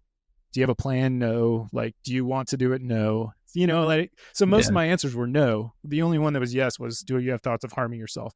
And when the clinician took me back, she basically read the survey thing to me again. And there's a little rating scale, right, that they do based off how many yeses you have. And I was like on the low risk spectrum because I only had one yes. And based on that, she said, I think you're just going through something temporarily and you can continue training. Come see us if you need us, basically. And in my mind, I'm like, dude, this is why I'm here, because I need something, right? Like this was like, looking back on it, man, I am mind blown that they let me walk out of there. I'm not kidding. I look back at my medical records. Yeah, as I was writing my book, I had to go through all my medical records to like get the timeline right of everything. And I found that record. It was hard to find, like it was like buried in there, but I found it. And I'm not kidding. In the narrative summary, like, how the doctor writes their like little notes, it literally said, SM service member feels like there are demons inside his head. I'm not kidding you, dude. And they let me walk out of that clinic and continue training. Gosh. Yeah, dude. Insane. So like, thank God, right? Because I probably would have gotten kicked out of flight school. I don't know. But I'm grateful, but I was also pissed because yes, I wanted to continue training. No, I did not want to lose my career or anything like that. But I did need help really bad. Like I needed something. I needed either the chaplain to be like, hey, dude, let's just meet once a week, right? And talk through things, pray through things, whatever. Or the behavioral health just saying, hey, let's find a middle ground so we can keep you in flight school and, still get you help. But there was none of that. It was just kicked out, kind of good luck. And that made me be like, okay, I'm on my own now, right? Like I got to fix this on my own and I got to figure out how to deal with all this shit on my own. And I didn't have the answers, dude. Like I Googled everything, I tried meditation, I tried journaling, I was already working out, and eating well. So I was like, that's not obviously the issue. And nothing worked. I think I was just so deep in the pit that like nothing was going to significantly move the needle enough to get me out of it. So that continued. And now we can get into more of the career stuff, but that was the nexus of it. And like that continued all the way until I finally got to the 160th. and we'll get into Damn. that. But How yeah, long of man, a this time was stretch are we talking here? so this was a 5 year period that Holy it went shit. on where I was just fight or flight, man. I was just surviving, just trying to and masking it, right? Like Hmm. hiding it so well, dude. Like I was distinguished honor grad in my flight school class throughout all this, like so Damn. I was just hiding it, dude, and just looking next goalpost, right? It's gonna get better when I get to third cab. It's gonna get better when I deploy. It's gonna get better. You know what I mean? Like, to be honest, that's probably what kept me alive, was at least having those short term gates that I was looking for. But Why do you think they didn't want to help you that day? I honestly think that they were trying to do me a favor and keep me in training. I honestly think they looked and were like, he's a Green Beret. He's a tough dude. Like, I think he'll be okay. I honestly think that. I don't think that they had ill will, you know? I really don't. I just think, well, one, I think the survey that they gave me is completely arbitrary and stupid, right? They're like rating somebody's like severity of taking their life. Like, come on, dude. If somebody comes to you and even says that they're thinking about it, like that should be an automatic, we're doing something, right? Yeah, Not, that's the but the assumption I downside, had. Yeah, if yeah, you said you were gonna harm yourself or others, that's automatic. It didn't matter right. what the score was at the end. That was to my assumption. But I'm I thought surprised to so hear too. that you said you were willing to do harm to yourself, and they're like, you'll be okay. That's Yeah. Well, I think it was because I I specifically said I'm having thoughts of this, but I don't want to do it, right? Like I okay. don't, Okay. you know what I mean? So I Yeah. didn't have the intent, I guess, but I Yeah. had the thoughts, But dude, it's like that's like such a thin line to walk, Mm-hmm. because those thoughts can very quickly turn into intent when you get to the point where you're like, I can't live like this, Correct. I'm trapped and I don't have a way out. So yeah, it's interesting that happened. Yeah. It's what I And was I saying mean, earlier. Your mind will play tricks on oh you, yeah, and your oh yeah, mind will make you think crazy things yep, and make you do crazy things. So I think the and think mind you're is, crazy. yeah, that's another thing, right? Yeah, Man, it's yeah. I thought that, I was crazy as hell, man. yeah, I I thought I lost it. so you get to Stewart? Yeah, so third. Yep. So Hunter. So third cab. So Yep. Hunter Army Airfield. Yep. All right, Exactly. so you show up to Hunter, Yep. you're dealing with these mental health issues. You're keeping them to yourself. Army already Yep. said, you know what? We're not going to help him because on to their benefit, they're probably He thinking, seems good. Yeah. yeah, we're going to do him a favor. We don't want to end his aviation career early. Exactly. Yeah. So you get there. What happened next, essentially? So I picked Savannah, or Savannah was first on my wish list because I knew they were deploying soon. So I basically did my like RL progression, which for anybody that doesn't know, that's like when you show up to a unit, you have to go through progression to be able to fly legally, like as a pilot. So I basically did my RL progression at Hunter and then deployed to Afghanistan. And yeah, I was still dealing with all this, man. I will say, like, even the culture at third cab was not what I expected in aviation. Like, especially as a W1 dude, like, and in aviation, like I think the thing is you don't realize that the warrant officers have to do all the details, right? Like I didn't know that side of it. I thought you just fly and like that's it. But the warrant officers, because the crew chiefs or the enlisted guys are busy, right? They're maintaining the aircraft and they're doing everything. So the warrant officers are doing, like, I was the goggle custodian, which honestly wasn't too bad. I was pretty grateful that I got that. But somebody's got to be the supply sergeant for the company as a warrant. Like that's brutal, dude. And learning how to fly and trying to progress, that's a lot of freaking stress. So so the culture was still I wouldn't say it was toxic, but it wasn't like morale wasn't high, like there wasn't much camaraderie. It was a lot of show up and then do your thing and go home. There wasn't, you know what I mean, there wasn't much community. So I deploy to Afghanistan, which was amazing because I got a crap load of flight hours as a new guy, so it accelerated my career above my peers because of that. But the downside of that deployment, well, one, I was still dealing with all this mental health stuff, so every day was a struggle. But the downside was the new guys in the unit, the newer pilots, didn't really get to do any of the infills, exfills. Like we got to do all the ring routes and the ass and trash, airfield to airfield. But like whenever we got a mission with like SF dudes or something, all the senior pilots would take it, and we're just like, cool, man. Like this is awesome. So we're just gonna sit on our ass and not do anything, tactical that I actually wanted to do as a pilot. So it was very frustrating in that regard. Hold that thought real quick, Nick. Yeah. How was your wife feeling? And how are you feeling on the family side? Because we talked about the Army side. How are you feeling, and how is your wife doing? You just had another baby. Did your wife know about your mental health stuff?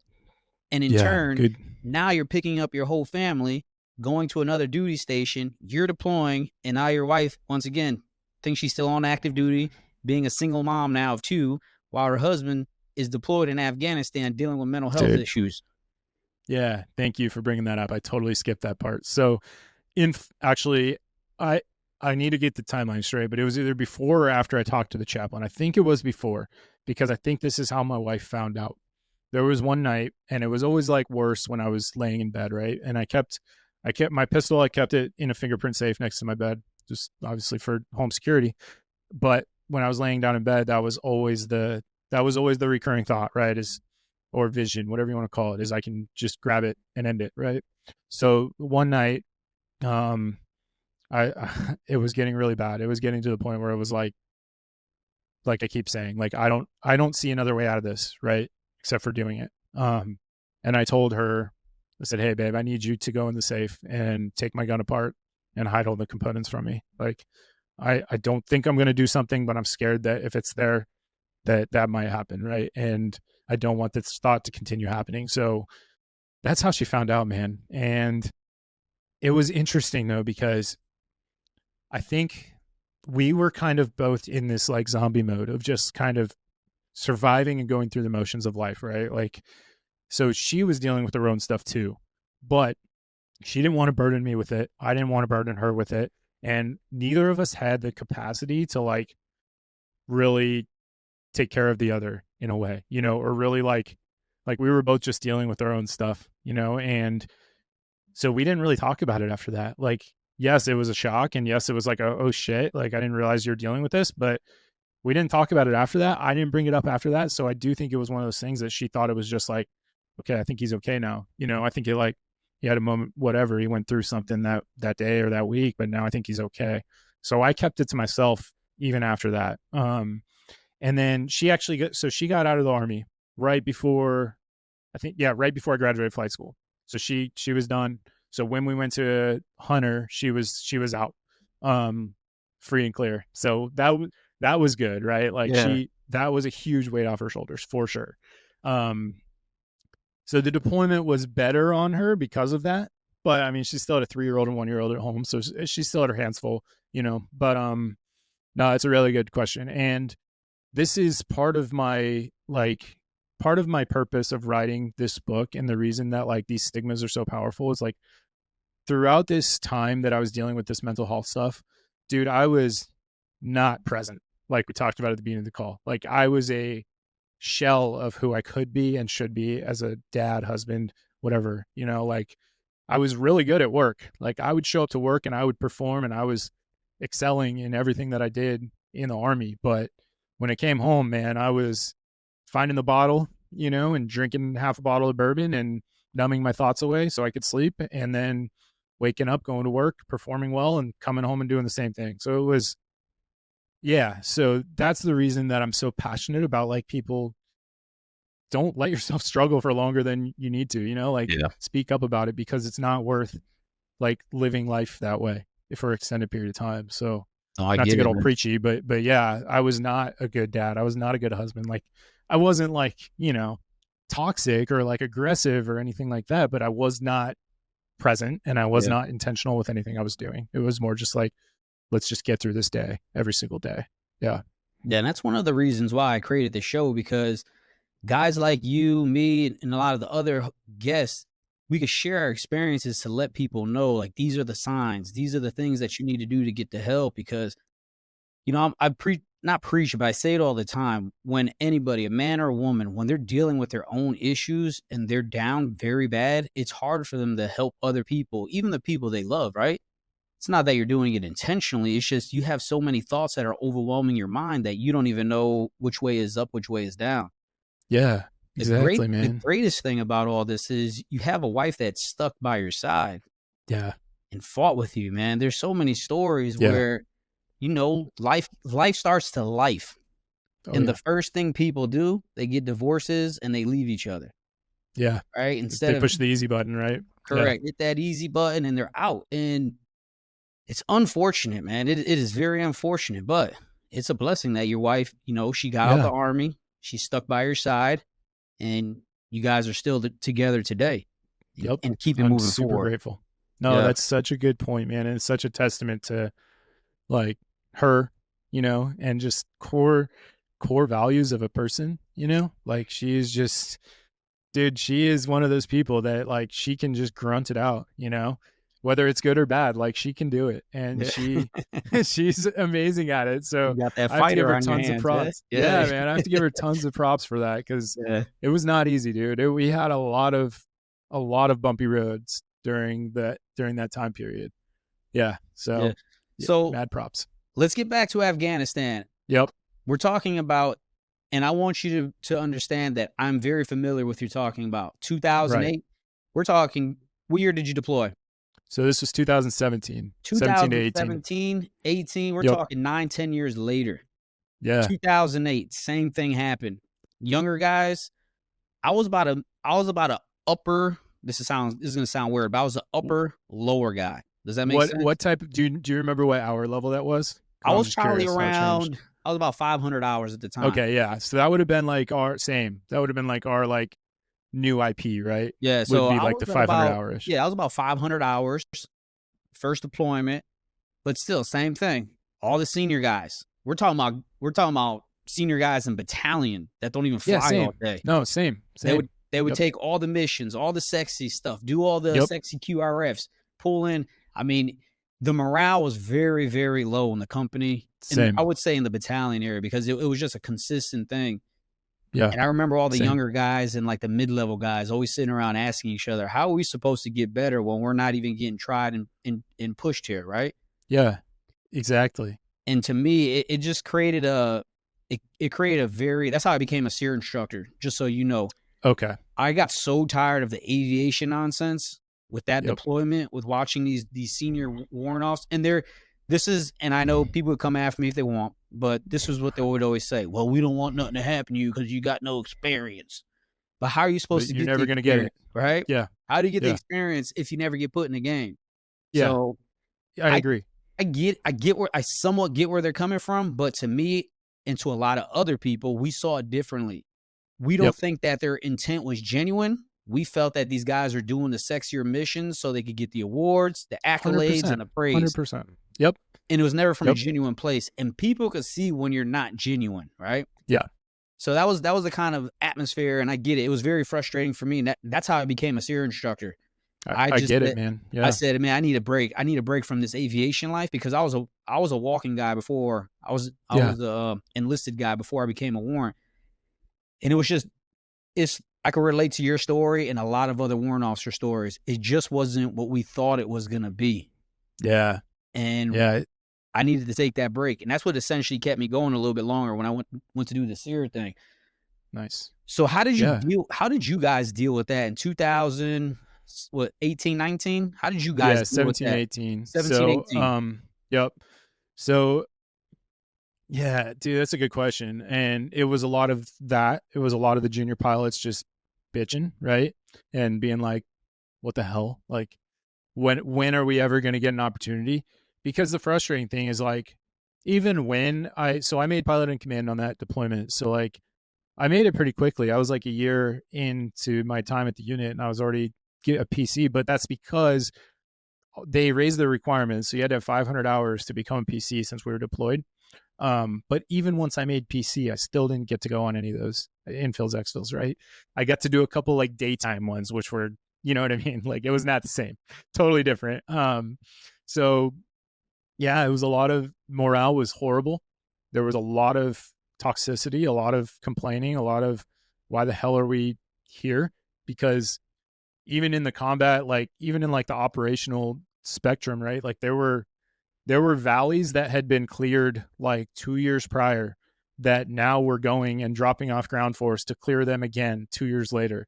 And it's like, what are we doing here, man? We're just running in circles, burning assets, spending money, and spending lives, right? So there was that was towards the end of the, Afghanistan. So it was definitely like that mentality of like, what the hell are we still doing here if we're not actually making progress and we're kind of moving backwards instead of forwards? So What part of Afghanistan was it?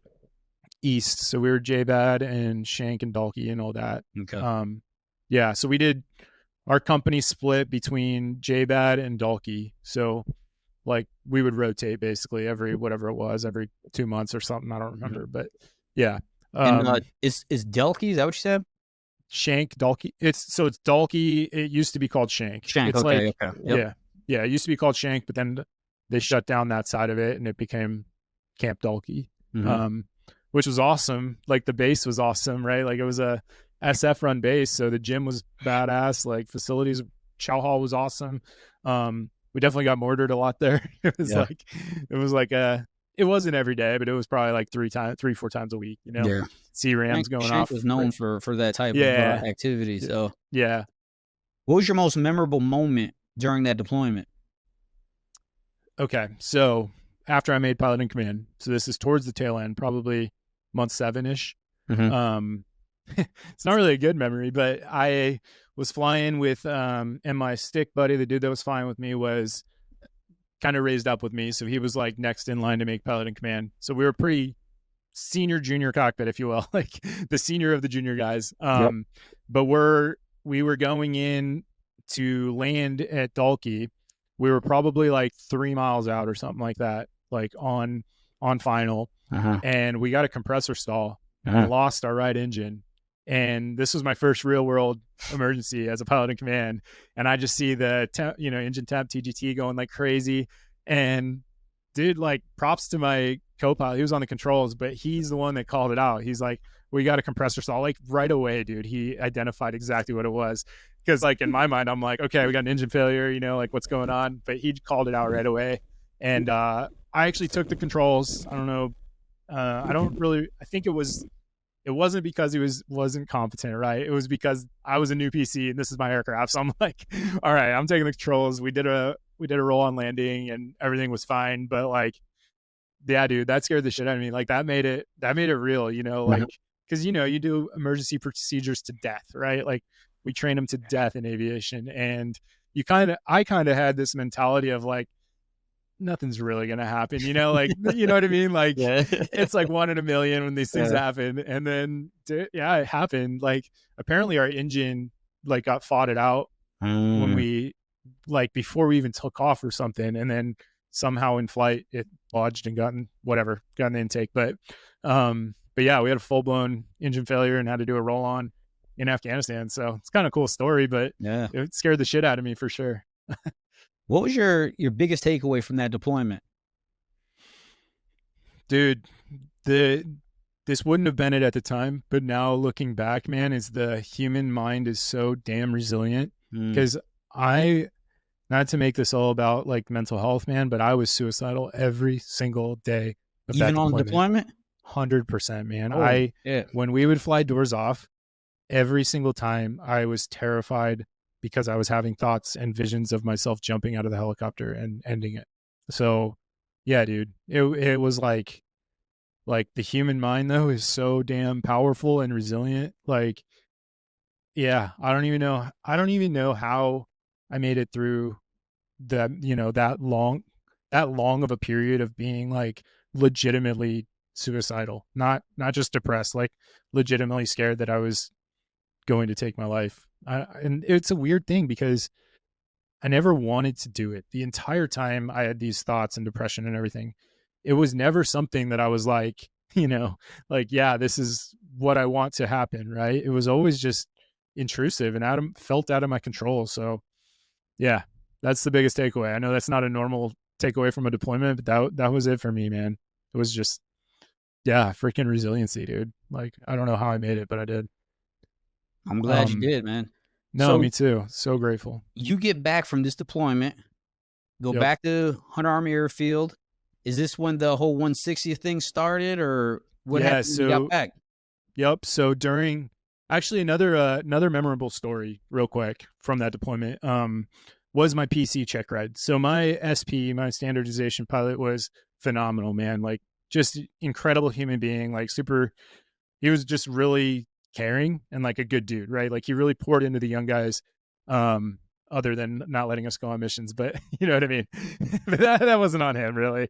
That was on everybody else just jumping on it. But so my PC check ride, we do the normal, like, you know, he makes sure emergency procedures, kind of lets me fly, you know, solo pilot and do all the radio calls and get around and everything. But then after that, basically once he was like, all right, you know, Nick's good to go, like Nick's gonna be a PC, he's like, all right, let's go do some combat maneuvering flight. And I was like, all right, cool. Like I've done it a little bit, right? But like he was like, dude, we're taking this thing to 60-degree banks. We're taking it 30-degree nose up, you know, like I'm gonna show you the limits and you're gonna fly and you're gonna get comfortable with the limits, or at least, you know what they are.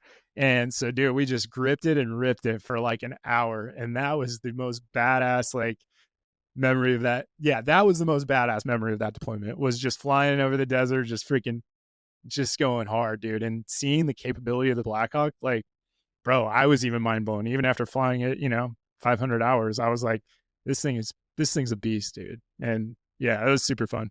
But to your 160th question, so after I made PC, I already had the 500 hours, and that was the requirement to drop your packet for the 160th. You had to have 500 hours and be a pilot in command. So basically, once I made pilot in command, I satisfied that requirement. And this was actually probably right after I made PC. I was so disgruntled that I was either going to get out of the Army, I was going to figure out how to UQR, or I was going to go to the 160th. So I dropped my packet at the tail end of that deployment. And by the end of the deployment, I got an invitation to assess.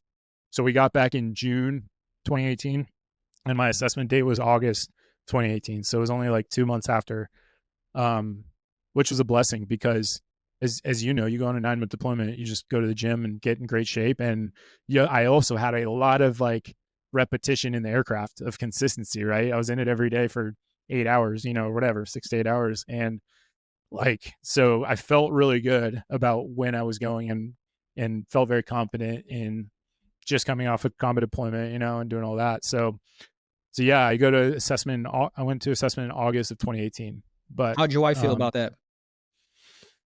dude, at this point, I think she was just kind of like, you do you, like you do Yeah. what you need to do, you know, like I never got pushback on it. I don't know if it was because, well, I do know because I was throughout this journey, right? Throughout like going to aviation and going to 160th, I was really, really good at like selling the good parts of everything, you know, like this is why we're going to do it, because I'm going to make more money, right? It's going to be shorter deployments. I get to control my schedule more, because you do to some extent in the 160th, right? Like if there's like a kid graduating or like, you know, a big birthday or something, like they're really good at like taking care of you and being like, all right, you're off this trip. We'll be, you know, so you can go to this.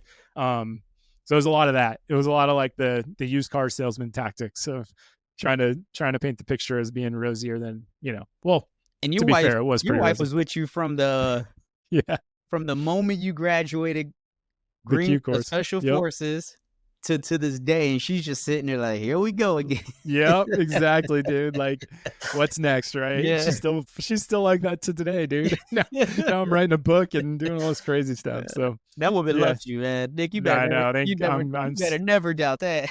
Yeah, dude, 100%, man. I'm so grateful. Yeah. So assessment, dude,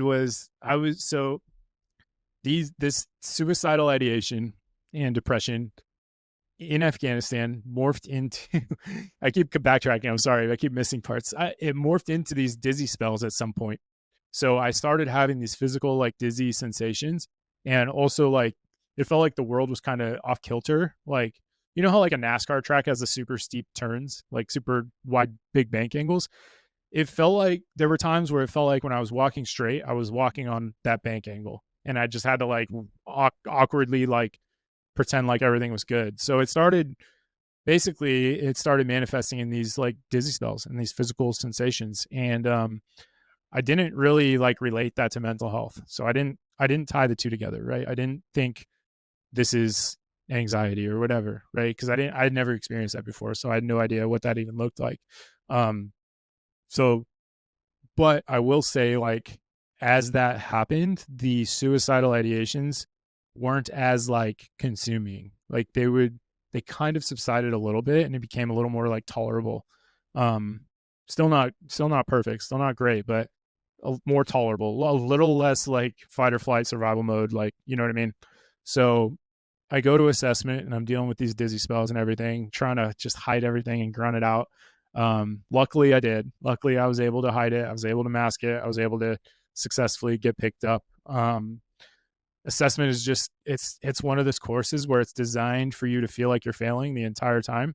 You know, like you could think you could be doing a phenomenal job and passing everything with flying colors, and there's always something that, you know, that's easy to pick out for the cadre or the assessment pilots, just because it really is like a whole new level of aviation, you know, just from like the more like the tactical side of it, you know, like in the regular army, like we do things really well, but at the 160th, it's like so specific, the mission set, you know, that like the knowledge gap from the regular army to the 160th mission set, that's where it's like I felt like such a rookie, you know, even after coming off a combat deployment. So yeah, When you that's assess, the design.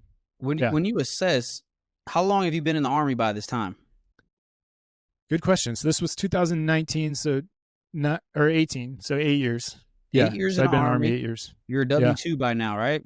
Yep. So I'm a W-2. Yep. W-2, we're looking like, how long have you had these suicidal ideations? How long? 2 years at this point. 2 years, and you Yeah. still go to assess. I assessed one time. I didn't assess favorably. Then I got out Yeah. the Army about probably Yeah. 2 years, I think a year after that, because I got hurt, but that's a whole Okay. nother story. But I'm familiar with the process.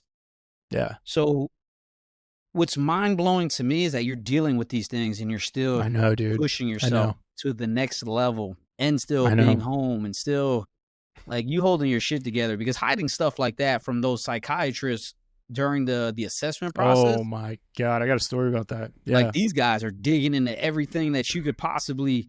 And I will say this as a gym owner, a lot of those behavioral tests or those character tests are very accurate. Those Yes. things could figure out, and I've tried several of them, and I've implemented them on people that I already know their character and how they act, and those things are highly accurate. Yeah. So during Yeah. this process, how did you get by that?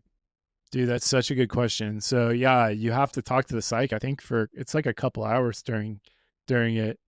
And dude, I was terrified. Like I was like, this is I don't know how I'm gonna hide all this, right? During this.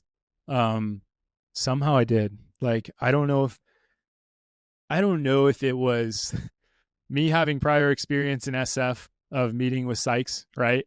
And kind of knowing what the right answers looked like. So I was able to like know what to say type of thing. But during the board at the end of assessment, the psych is sitting in on the board and I was like shaking. Like luckily I was seated, so I didn't have the fear of falling over, right, from these dizzy spells. So I was seated, I was shaking. And when it got to the psych, he straight up said, "You look extremely anxious right now, like you're dealing with something." And I was like, in my mind, I'm like, shit, like he just saw right through me, right? Like this might be it. But I played it off and I was like, sir, I'm extremely nervous right now. Like this is a big deal for me. And that's how I played it off. And like, I guess that's all it was, man. And it worked. So yeah, I got really, really, really good at hiding it. Really damn good at hiding it and really good at still performing, still doing everything really well at a really high level while just hiding it, man, and masking it. So, and the reason that I think that's important is because we have this like, our culture has this like picture of somebody struggling with mental health, of like someone who's like cowering in a corner or like laying in bed all day, right? And like helpless and can't do anything. But dude, I don't know if you've experienced this, but I know multiple people that have unfortunately taken their lives who were absolute studs and on the outside had everything put together, right? Like one of my best friends in the Q course, like took his life last year. Two young kids, beautiful wife and everything. Great life on the outside. Nobody knew except for his wife, but nobody knew anything was going on. And it happened and he did it. And everybody's just like, what the hell? Like, I thought his life was perfect, right? I thought he had everything together. And that's who I would have been, like that would have been me. I would have been that guy that's like, nobody would have saw it coming because I was able to hide it and I was able to freaking mask it. So yeah, dude, it's I think crazy. the reason we hide it is because it's a lot of shame that comes with it, right? 100%. 100%. Yeah. And And that shame comes because we're men. Right? I'm only yep. speaking from a man's perspective. I can't speak from a woman's perspective because I'm not a woman. But Yeah. from a man's perspective, we all have this, especially with our backgrounds. We have these big ass S's on our chest, like we're Superman and nothing could Yeah. bother us. But it's like, if I could compare it to anything, it's like SEER school. We're all going to have a breaking point if we don't manage it somehow or reach Yeah. out for help. And I think really in Yeah. the Army, I know my generation of guys, that shit was very taboo, man. Like Oh yeah, dude. I was Oh yeah. I was in the Army when Iraq first kicked off in 2003, right? I'm going to Mm. Iraq in 2004, and like we couldn't talk about that stuff at all. If you did, you're labeled, a wimp and all Yep. these It's other weakness, crazy right? things, Yeah. weakness. Yeah. So I get it, Yeah. man. And now you become a part of these elite organizations, right? Where you volunteer for this stuff. This is what you Yeah. asked for. Now you have to carry that burden. You have to carry your weight, right? Yep. If you don't, everybody's going to look down on you. Yeah. And Or you I'm get not kicked sure out, right? if that's necessarily the case now, but if it's true or not, in our brain, once again, our Yeah. mind plays tricks on us, right? Yep. In our brain, that's the truth. 100%, man. And this is so my book's called Stigma, and it's basically like, yes, it's partly my story, but the more important part is that, like, exactly what you just talked about. Like, we view mental health struggles, we have a like skewed perception of who can deal with it and who can't, right? Or who goes through it and who doesn't. Because and the problem with that is it causes people like me or you who are like high performing and got everything together on the outside to feel like we can't talk about it and feel like we can't expose it, right? Because of all the negative things that we tell ourselves if we do expose it, right? Like, I'm weak, I'm a burden on other people, I'm going to lose my reputation, my career, all of the above, right? And we prioritize those things that I just said over our own well-being, which is absolute bullshit, but it's kind of what we've been, taught to do. Like, and that's, yeah, it took me a long time, but that's Yeah. that's my whole Like, mission, man. you hit the nail on the head with that, man. I think the other thing we as strong-minded men is we're afraid to be vulnerable with people, right? Yeah. Yeah. Because once we're vulnerable with somebody, now they could use this and play it against me. And it's what you Yeah, just said, man. man. You said that perfectly, that we're afraid of all these things that really aren't even things that we should be really worried about, right? No, because here's what happened in my situation, and this we can get there in the timeline, but just as a concept overall, right? It's like once I finally said, it took a long time, but once I finally said, hey, like, I'm dealing with some shit. This is what's happening. Not one person in my unit was like, you're a pussy. You know what I mean? You suck. Like, every single person was like, shit, dude, I'm sorry I didn't know. I wish you would have said something. How can we support you? Every single person. And I know that's not going to be the case in every military, command. Like, yes, I was extremely blessed to be where I was, but that should be the case in every military command. Like, we need to shift that culture to where if a dude's struggling, like, it's okay for him to speak up. Like, cause that's what's causing people to make that ultimate decision, that fatal decision is they just don't feel like they can. They feel like they're going to be thrown to the wolves and ostracized. And yeah, and sadly, that is the case sometimes, Mm-hmm. So When you got, and we're gonna get back to this, all right? yeah. When you got done with the, oh, what's that term I'm looking for? What's the process for the Assessment. assessment? There it is. Yeah. When you got done with the assessment process, you got selected. What happened next? Did you have your wife move? What were your sequence of events for that whole process there? Yeah, dude. Like, as I retell the story, I realize how much shit she put up with, man. I told you, your wife Like, loves you. After this, bro, go give her a hug, take her out to dinner, do something nice for that woman. 100%. I will. I actually will. That's, man. So, all right. So I get picked up, and I I go back to third cab, and this was like the best time in third cab because I knew I was leaving, and like they didn't touch me. I was just kind of like, see ya, like I'm doing my thing. So I think I reported to Campbell in January. So I had a good like 3 months where I just kind of got to chill and, focus on the next step and the next phase of my career. Um, and a month before, no. So after I assess, they give you an idea of what battalion you're going to. So I assessed with 1st Battalion and Charlie Company, which was the DAP guys.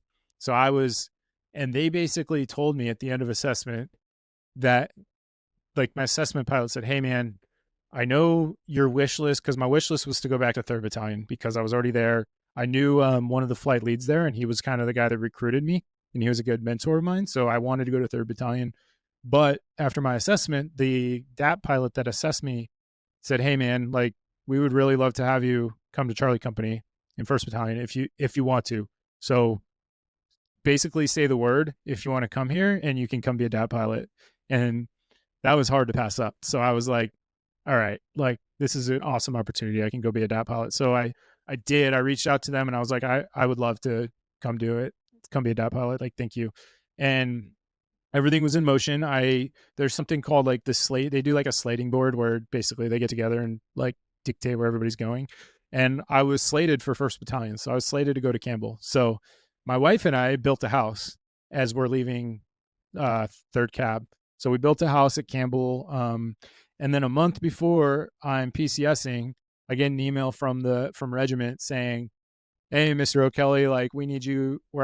Congratulations, you're going to 3rd Battalion back down in Savannah. Like, what the hell? Like, we're building a house. And of course, they tell you, don't build a house while you're in Green Platoon. Like, don't buy a house while you're in Green Platoon, right? So of course they tell you that, and I'm the dumbass that does it. So you can't we're say like, they didn't tell you. oh, I know. Yeah, it's not on them. It's definitely on me. So so we're at this decision point where we're like, all right, we're only a month out. Like, let's just build a house. We'll rent it out if we, when we move back to Savannah. So it all worked out. But anyways, we get to Green Platoon.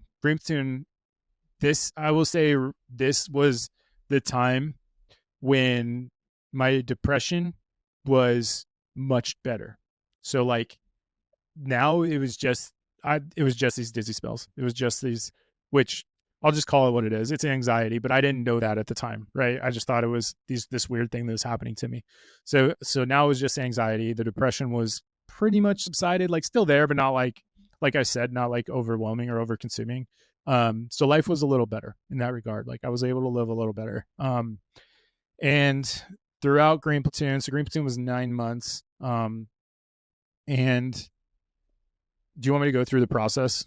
No, like, or at least the timeline? We're pretty familiar with the process. Okay, cool.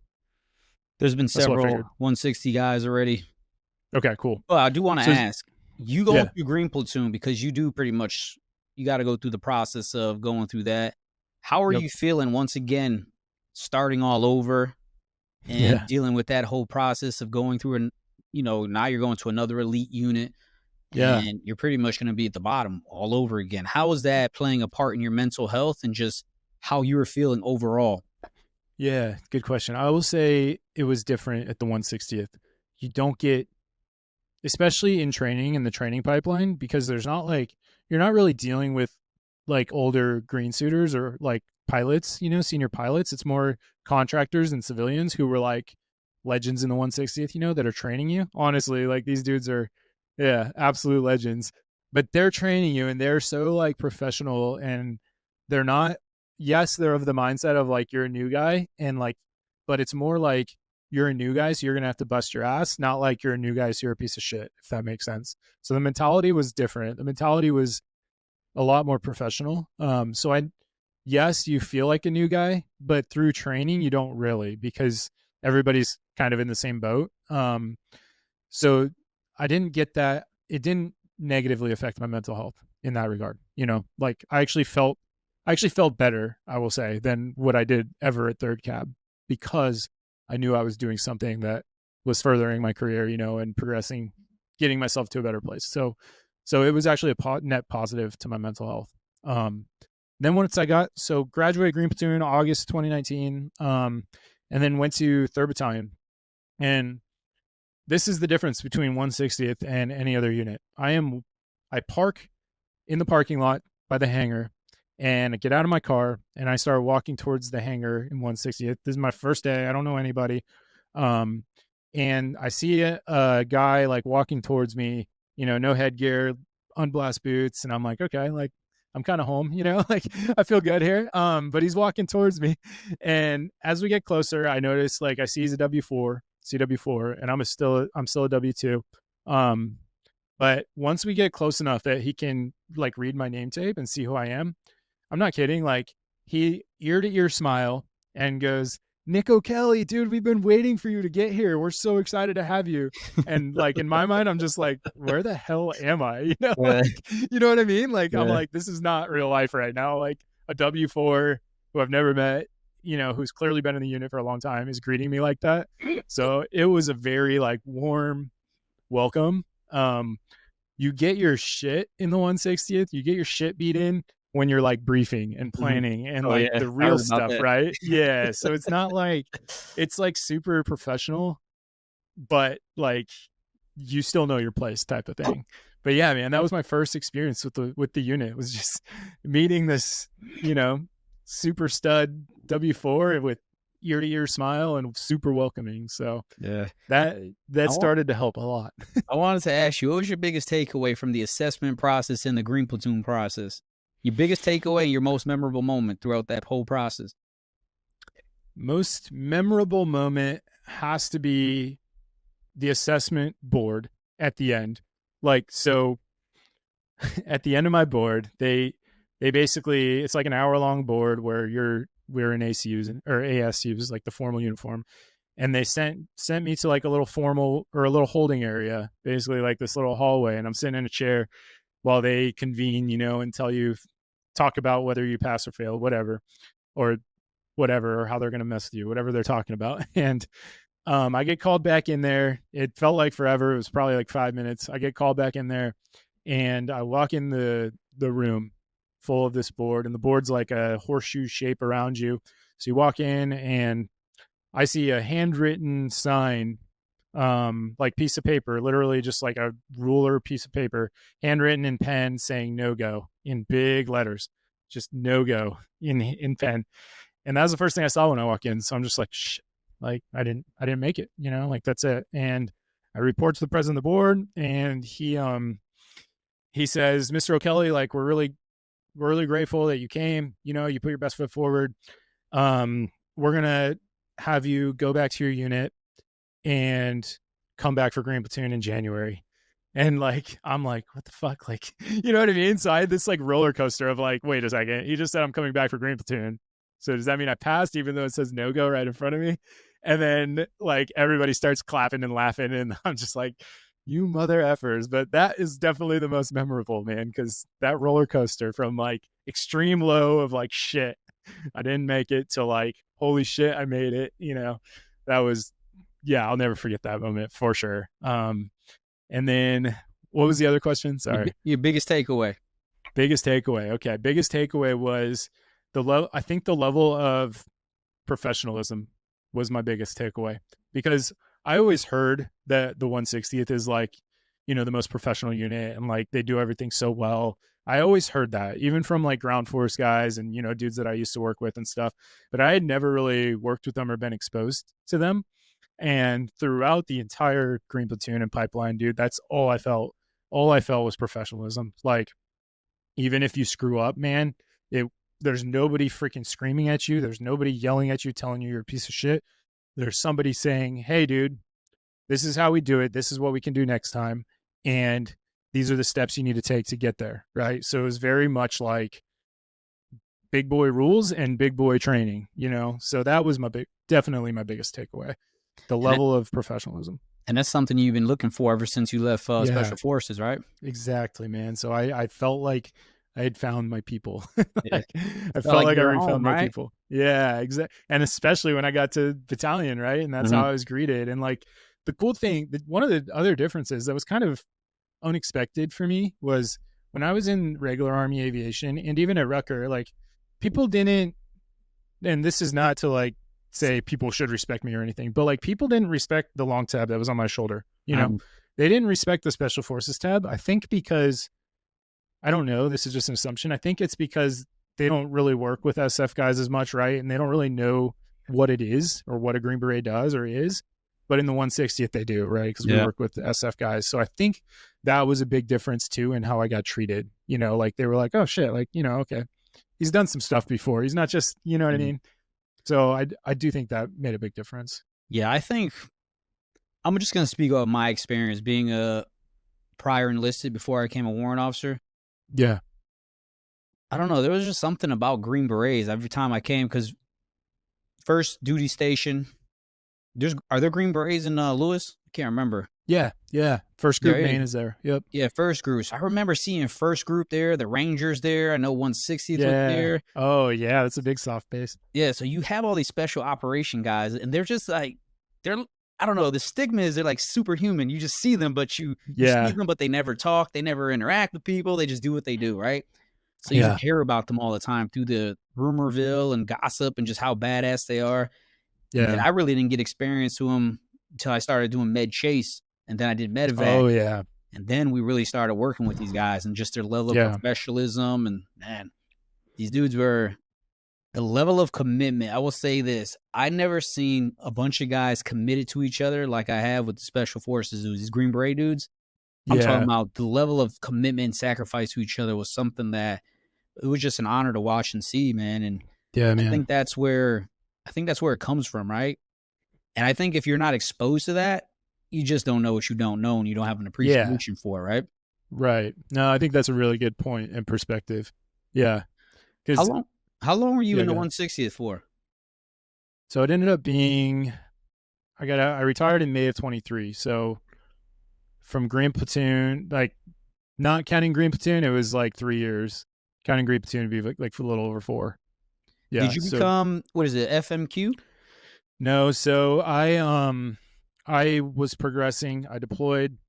Everything was going smoothly, and my FMQ ride was scheduled to be in March, I think.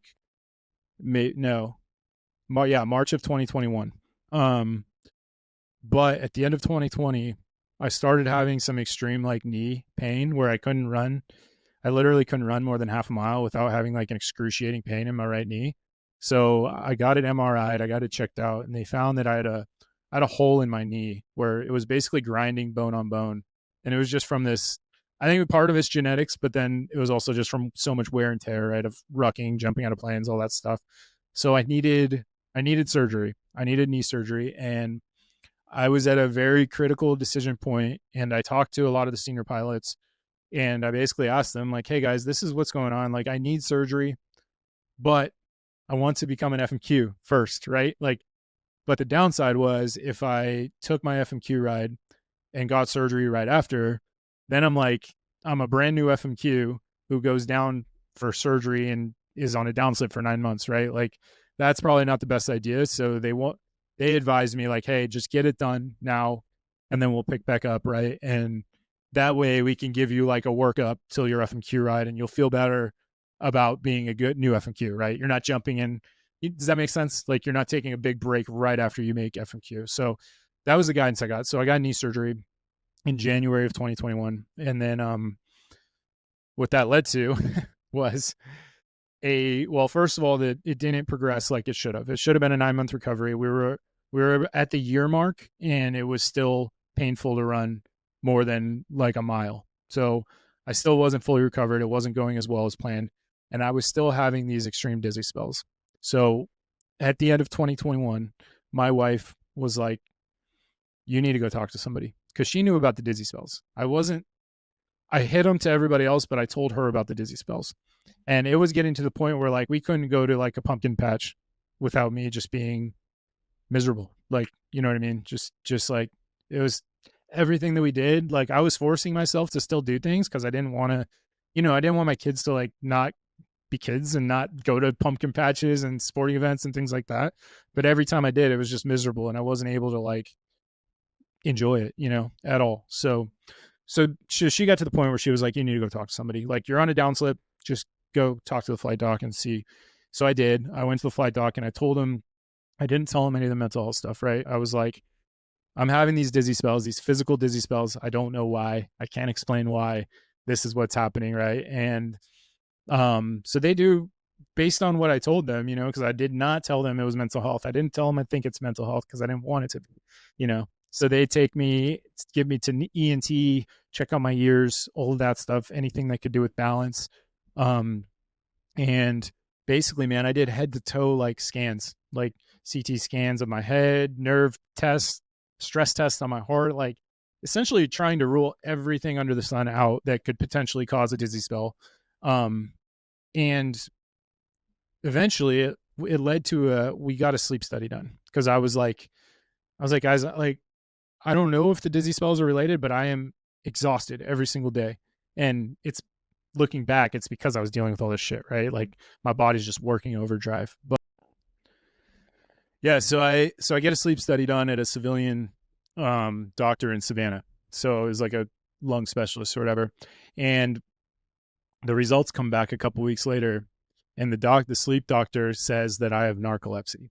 So I got diagnosed with narcolepsy. Obviously, I'm a pilot, so that's like the worst diagnosis you want to hear. But the ironic thing is that I felt a huge sense of relief because I finally thought I had an answer for these dizzy spells, right? Like if I'm dizzy all the time, maybe my body's just taking these micro naps, right? And feeling like it's about to fall over, right? And I'm waking myself back up. That's what I like justified. And I was like, that makes sense, right? Like, yes, I've never like actually fallen asleep, but maybe this is the sign of it, right? So my flight doc is like, dude, like we could try to get a waiver, but I don't think we're going to get a waiver for this. Like, so, and I was like, no, like I'm good. I'm so like exhausted of dealing with this stuff that like, I'm good. Right. Like, so he sends it in to, Where do you think that calmness came from, that peace and that accepting came from real quick? I think it was just from fighting so many years, just from going through it so many years that I was just like, I was at the point where I was okay being done. I had gotten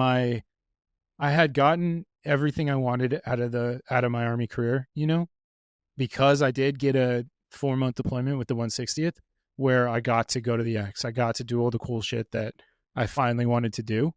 So I was at the point where I was like, I was okay if that was the end of my career, I still wanted to continue. Like I really did, but I was okay if it didn't, So, so he submits for a med board because, actually, you know what? The first thing that happened was Fort Rucker put me on a permanent downslip because of a narcolepsy diagnosis. So I got an official letter from Fort Rucker saying, you are never able to fly an Army aircraft again.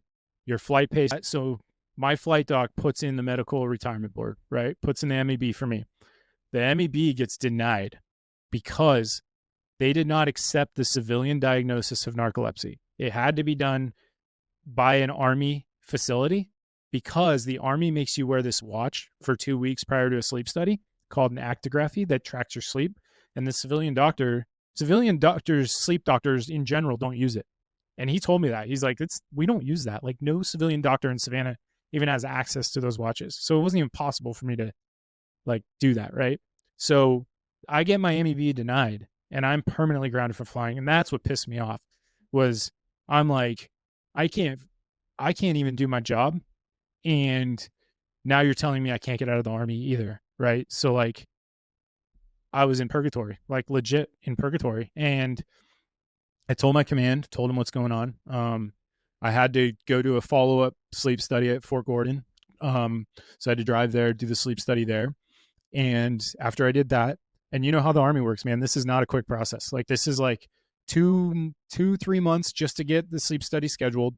And then another, I think it was a month and a half after that to get the results, which blows my mind, right? Because they have them instantly. It's like, why the hell does it take you 2 months? But anyways, I do the sleep study at Fort Gordon. The results come back and they say I have no diagnosable criteria for narcolepsy. So I don't have it. So do you have any sleeping issues, sleep apnea, any of that? Nothing. Nothing I had they diagnosed me with some like sleep disorder unspecified is what they called it. So I don't know what that means. Daytime sleepiness was what I was happening, right? I was just exhausted all day. So no sleep apnea.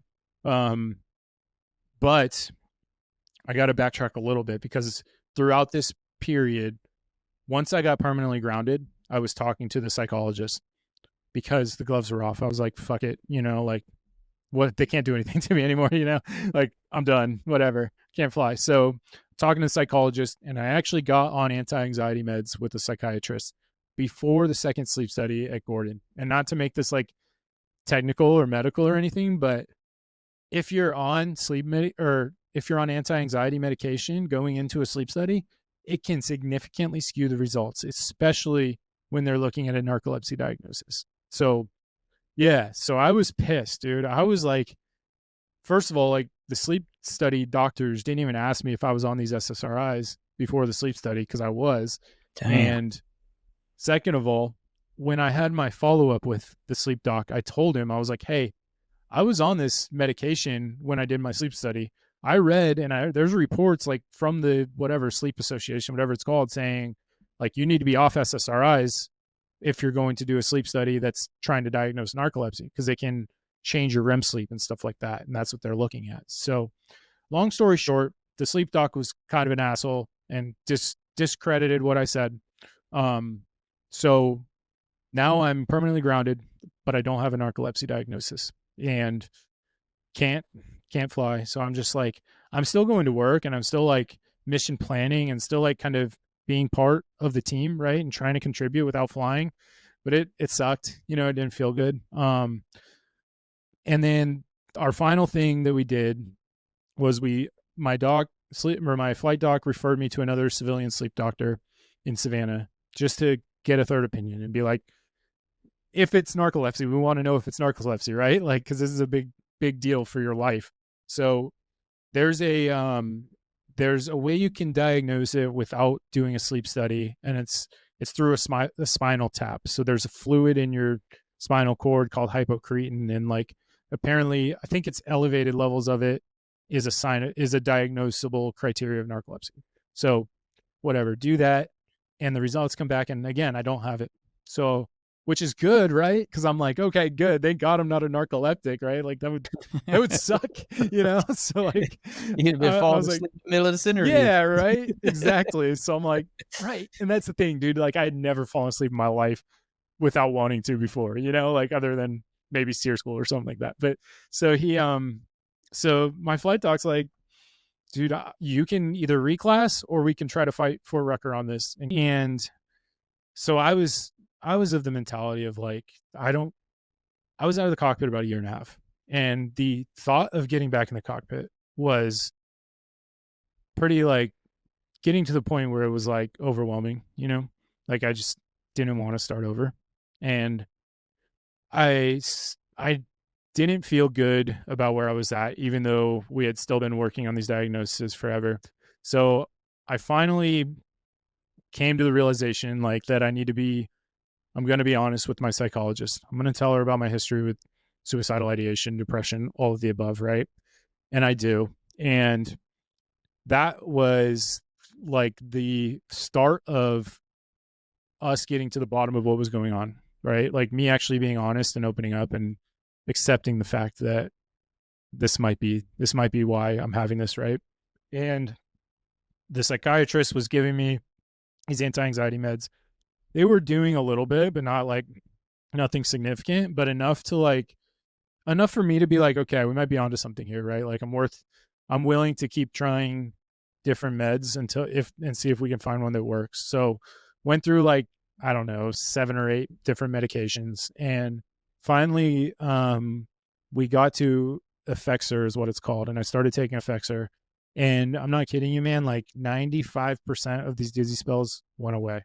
Like, yeah, dude. So they would still happen, but they were happening like very situationally. Like if I was in formation, or if I like was at a sporting event, right? Or if something like that, like the typical anxiety producing things where you're in a crowded space or you're not in control of the situation. So it was happening very situationally. So I was able to tell my psychologist, like, hey, like, I think I know, like, when it's happening now, like, I think I have an idea of kind of what's going on. And she was like, well, that clears it up a lot, like, and read me the symptoms of anxiety with panic disorder, dude. And it was line by line, like, yes, yes, holy shit, that's what it is. And this sounds super, super cliche, but it is so true. And that when I realized that that's what it was and I accepted it for myself, dude, that's when I got out of the rut. That's the moment that my pivot started to happen and I started getting out of that pit. So all that to say, like, it was a very, very long journey, and I actually got medically retired for panic disorder, anxiety, all the above. So yeah, dude, that just threw a lot at you, but that's No, how that's it all came down. That's all it all happened. no, it's good that they finally figured out what was wrong with you, and Yeah, something that started as a misdiagnosis as narcolepsy finally yeah, helped you get to where you are right now in life, and that's huge. I know, man. And like the ironic thing about it all is like, if I didn't go down for that knee surgery, I'd probably still be in right now, still dealing with it. Like things happen for a reason, dude. Like I didn't want to have that knee surgery, but it might have been the best thing that ever happened to me. Yeah. As ironic as it What was your is. most memorable moment at the 160th? Definitely the first time taking the ground force to the X, dude. It was as dynamic and as exciting and as adrenaline filling as I would have expected. So it was one of those things that you like plan brief, and like you practice a million times. And then when you finally like comes together and you actually get to do it, dude, it was so freaking awesome to see it all come together and like be a part of it. Yeah, that was 100% the best. Now, with everything that happened at the 160th, with your medical, landing on the X, all this stuff, what was your biggest takeaway from all of this? Because you went from being a hero to now being on the sideline, Yeah. and that right there is a mental health kick in the nuts immediately. So, what was your Yeah, biggest takeaway from all this? Because you're living a lot of life right now. dude. Yeah. That's a I haven't thought about that a lot. I think the biggest takeaway from my entire time at the 160th has to be that this is one of the soft truths, right? It's that people are more important than hardware. And like we say that all the time, but I saw it like become a reality with my situation, how well the command handled what was happening with me, how like supportive they were, and how like just they had my back to the core, man. Like, yeah, that is my biggest takeaway because there are so many leaders out there that want to do the right thing, right? But they don't. And to see my leadership step up and advocate for me and give me the time that I needed, dude, like I was out of the cockpit for, yeah, 2 years, my last 2 years at the unit. I was out of the cockpit, but I was not disregarded. I was not thrown to the wolves. Like they sent me to the aviation safety course while I was on a downslip because they were like, we can use Nick as the company safety officer. Like even though he's not flying, we can use him as the company safety officer. So like they were still pouring into me and still investing in me and still like supporting me through this, right? And saying like, hey, dude, if you can get back in the cockpit, like you're still gonna jump in line as a BMQ and be next to BF and Q. Like sure you might need a little train up, but like they never threw me to the wolves and disregarded me, which was monumental, I will say, like to me getting out of that pit and to me thriving to where I am now, and to me having a good transition out of the military. So I don't know if that's like an answer, but that's the No, thing that sticks out. that's a phenomenal answer because you just Yeah. showed the world how important real leadership is, how Yeah. important that is to people. Because my experience, a lot of other people's experience on the conventional side, getting MEB'd, getting that medical Yeah. retirement, it's nothing like what you just said. You I essentially know. get left to the wayside and you got to fend for Yep. yourself while you're dealing with all these other things going on. But You almost get punished for it, don't you? In the yeah, regular army? that Yeah. that's It's that's what it sad. is. So sad. You essentially, my story and this is not about me, but just a little clip of it. I literally Yeah. went from a combat hero to a zero overnight. And it's unfortunate that it happens that way, but it is what it is. But what I want Yeah. to add is, I hear a lot of great things about the special operations leadership. And I think that's what's really the big separation from the soft Yeah. community to the conventional army is when you got battalion commanders coming down to talk to their mechanics and they know their first name and their wife's first Yeah. name, that's the difference between leadership, right? Absolutely, dude. They have you, Nick, a warrant officer. It's no fault of his own. He sacrificed a lot for his country, for the army, and our bodies are beaten down. They don't hold that against you. They still pour into you. They make sure you're Right. good. They make sure everything is taken care of, right? That's the Yeah. difference between great leadership and whatever you want to call the other end. I mean, that's not even Yeah. leadership, right? No, it's toxic. Yeah.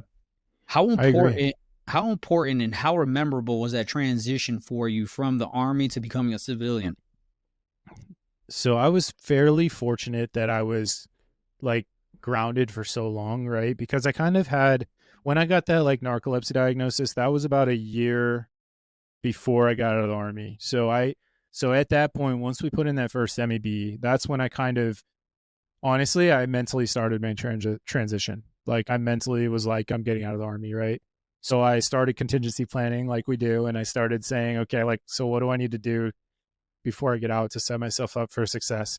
And I am one of the fortunate ones that knew what I wanted to do. So I always had this just back like nerd side of me, man, where I was like into personal finance. Like Dave Ramsey, dude, like he was like my hero and I was like, in my 20s. So like I just always consumed personal finance stuff and I knew like I wanted to get out and be a financial advisor. Like I just knew it. So I once I got that diagnosis and started seeing the writing on the wall, I started my courses basically to become a financial planner. So I did the certified financial planner course and all that stuff. And I actually finished that before I even got out of the army. So in March of 2023, I took the CFP exam, certified financial planner, and passed it so that when I got out in May and I had networked my way, and LinkedIn is powerful, by the way. Like I started just randomly. I know social media was always the devil in the past, right? So this took a lot, but I started randomly like reaching out to people on LinkedIn who were in the financial advising space and just saying, hey, are you willing to jump on a 30-minute Zoom call from me? I'm transitioning out. I want to know what it's like. I want to know kind of good, bad, ugly, what I should do. But through that, I networked with the dude who was in Charlotte, which is where we wanted to move. And he owned a financial planning practice. And on that call, he was like, do you want to come work for us? And I was like, yes, absolutely. Like as an advisor right away. So I was able to get a job basically like before I was even out of the army. I like had a guaranteed job. Now, granted, this job was no salary, so it was eat what you kill. It was basically, hey, you're starting from zero and you got to build, your own business. So it's very entrepreneurial. But at the same time, I had the opportunity to do that. So my transition was good because like I feel like I kind of front loaded all my shit, like all my mental health stuff and all that stuff. Like the ironic thing is the end of my career is kind of when I was refinding myself, which is the opposite with most people transitioning, right? They're finding themselves after they get out. I was like finding my true self as I was getting out. So the timing worked out really well in that regard that my transition was pretty smooth. And I was ready to get out of the army, dude. After 2 years of just feeling like a bag of ass, and like dealing with that, like I was ready to be done. So it was bittersweet, but Yeah. mostly sweet. So Yeah. are you still doing the financial planning stuff now? I am. Yeah, I own a firm with a partner here in Charlotte called Cadence Wealth Partners. I work with veterans almost exclusively, and I Mhm. I love it, dude. It's so fulfilling, so much fun. Like, and I get to unleash my inner nerd too. Yeah. Let's Yeah. talk about your book and how that came about. Okay, awesome. So, book's called Stigma. It just came available for pre-order. The book is it's not just it's my story being used to change culture because Honestly, we could almost sum up the conversation that we've had, and that is the mission of my book, right? Is I want to prevent dudes falling into what I fell into for so long, right? Like, the problem that I see with mental health right now is that even all of these special operators that go on like the Sean Ryan show and stuff like that, right? And talk about depression and suicidal thoughts and things like that. The problem with that, there's nothing wrong with that. But the problem is that we don't talk about it until after it's over, right? We talk about it. We feel like it's okay to talk about after we've conquered it. It's not okay to talk about when you're going through, right? Every single one of those stories that you hear about somebody dealing with suicidal thoughts or something like that, it's in retrospect. And the only reason they're talking about it is because they survived and made it through, right? But you also hear the ways that we try to cope with it, of drinking our faces off, right? And doing shit that is not healthy, right? So my entire book, it's to raise awareness and change the culture to make it okay to talk about while you're going through it, right? Or right when it freaking starts, man. The second you get a suicidal thought or whatever, a depressing thought, like, that's a red flag right there. And that is the moment when it needs to be okay to get help, because we just let it progress, and we let it like dig roots in ourselves, man. And that's when it really gets worse, and that's when it really gets dangerous. So yeah, it's a lofty goal to change a whole culture that's been conditioned to think that way. But dude, I think it's powerful, and I think it's needed, you know? So that's the premise of the book. It's going to outline, call out all the stigmas, right? Like, you're not weak, you're not a burden. Your reputation is not going to go to shit, and your life is more important than your career. Those are the core ones. And yeah, outlining those. Yeah, the last one's huge. The last one's the hardest one, especially in aviation, or, In the high military. profile jobs. Yeah. Yep. And in the military. Yeah. So How yeah, dude. how could we find that book? So right now it's on my website, thenicokelly.com/stigma. It's available for pre-order. Launches October 21st, and you can buy it anywhere you can buy books. And then if you want to buy it direct, it's through my website. Okay. Yeah. And I'll make sure that link is at the bottom on the description. You Thank guys you. click on it, support Nick. And I firmly believe, Nick, the way we change culture is by talking about things. We got I to agree. really talk about things, and we have to make sure we talk about them in the right way. That's my Yeah. opinion. That's Jason Yeah. Santiago's opinion. I do feel sometimes that mental health is used in I'm not going to say a negative way, but it's not at the Yeah. best interest of people, right? I Yeah. think I agree. so. I think that's something that we have to make sure that as we spread the word, that we make sure we keep the message genuine. That's the word I'm looking Yeah. for, right? Real Yeah. genuine, and really help people that need the help. And I'm not a doctor. Yeah. I'm not saying I know who needs the help and who doesn't need the help, Right. right? But I agree though. I think we have to be very intentional about our message. And I'm going to check the Yep. book out. And this is once again why I do Heroes Have Wings. I think the world needs to know that there's a lot of combat heroes out there, that we deal with a lot of things, but we still Yeah. keep pushing every day.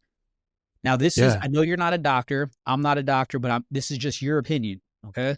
And you don't have to Yeah. answer this, but do you think that we ever get over our mental health issues? Or do you think we learn how to live with them, live a normal life with them, and go through life every day? I think the latter is more true. I think life is always going to, there might be phases, right, where everything's golden and you feel great, but there might be phases where everything sucks. And I think, well, I know from my personal experience that the best thing that happened to me was the awareness that it's what it is, right? And calling it what it is, and just accepting that this is what it is.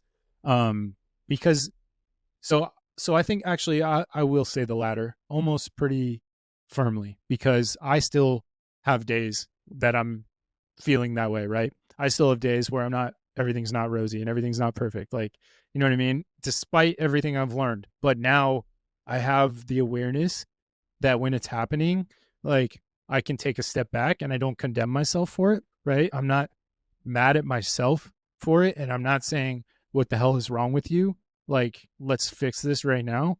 I'm just saying, oh, I'm having one of those days. It's okay. It's going to pass. I'll get through it. So That's the biggest difference. So I think the latter, man. I think it might always be a part of us, but we learn how to deal with it and live with it and be okay with it, and just kind of accept it. That's a part of life now. And when you do that though, it becomes less scary. You know what I mean? Like it's not you don't go back into that fight or flight mode. So yeah. Yeah, I agree with you 100% on that. I agree with you on it. If a veteran out there wants to reach out for your financial services, how can they find you? Yeah. cadencewealthpartners.com, or financeforvets.com. The number 4, finance for vets. Yeah, just book a free call, and first hour's free. Get to meet me and say what's up and see if we're the right fit. I'm never gonna try to sell somebody. I'm always gonna try to get them to leave with at least a nugget of value, even if they don't want to work with me. So that's kind of my philosophy towards it. I hate sales tactics, and I avoid them at all costs. So yeah. I think a lot of people feel uncomfortable about selling, but Yeah. I do believe that selling is important as long as it's done the right way, right? True. I don't even call it salespeople. I call them facilitators of helping people make decisions. Because Yeah. I've learned being a civilian for the last 10 years. I'll be a veteran to the day I die, but now I'm playing a role as a civilian. A lot of people are incapable of making decisions, especially when it comes to their money and it comes to their health. Those two things right there. So when they meet people like you or myself, I was in a fitness area, but I've retired now, and people really need help with being at least given the information to make a well-informed decision, right? And that's a good distinction. Yeah. Yeah. And I think that's the biggest difference between what I just said, a facilitator of helping people make the decisions that are going to change your life, and a salesperson. Yeah. And the people that genuinely care about people, they really never sell. They just show them that, hey, if you take these right steps and you want this predetermined goal and you want to reach it, these are the things you're going to have to do. So I agree. get what you're saying, man.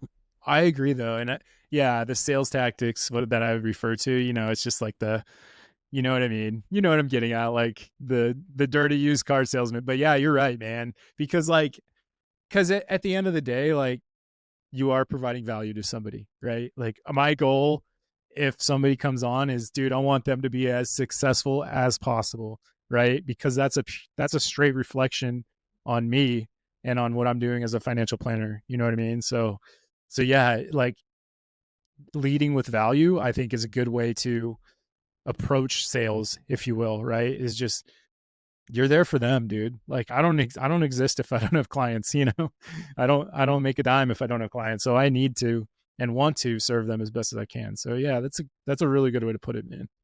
Where do you think you got this gift to want to serve people? I mean, you're serving them in the financial industry. You're writing a book now to help people gain knowledge and awareness of mental health. Where do you think you got this desire to serve people? Because that's a very noble thing.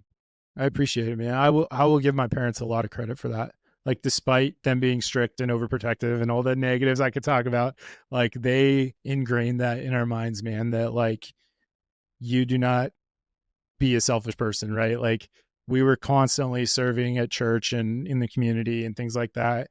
And then also, man, like having a little sister with Down syndrome, dude, that'll change your perspective in your life. Like we were constantly going to like Down syndrome events and like serving at those, and just kind of getting exposed to that. So yeah, I'll give them all the credit for that, man. They 100% instilled that in our lives. Like, and even to the point where like my sister is a nurse practitioner now, like she's still in the service industry. My brother he was a Green Beret too. He's medically retiring, but like, he served the country for 10 years. Like, so yeah, it definitely stemmed from them for sure. Yeah. That says a lot about your parents. I mean, they were stern.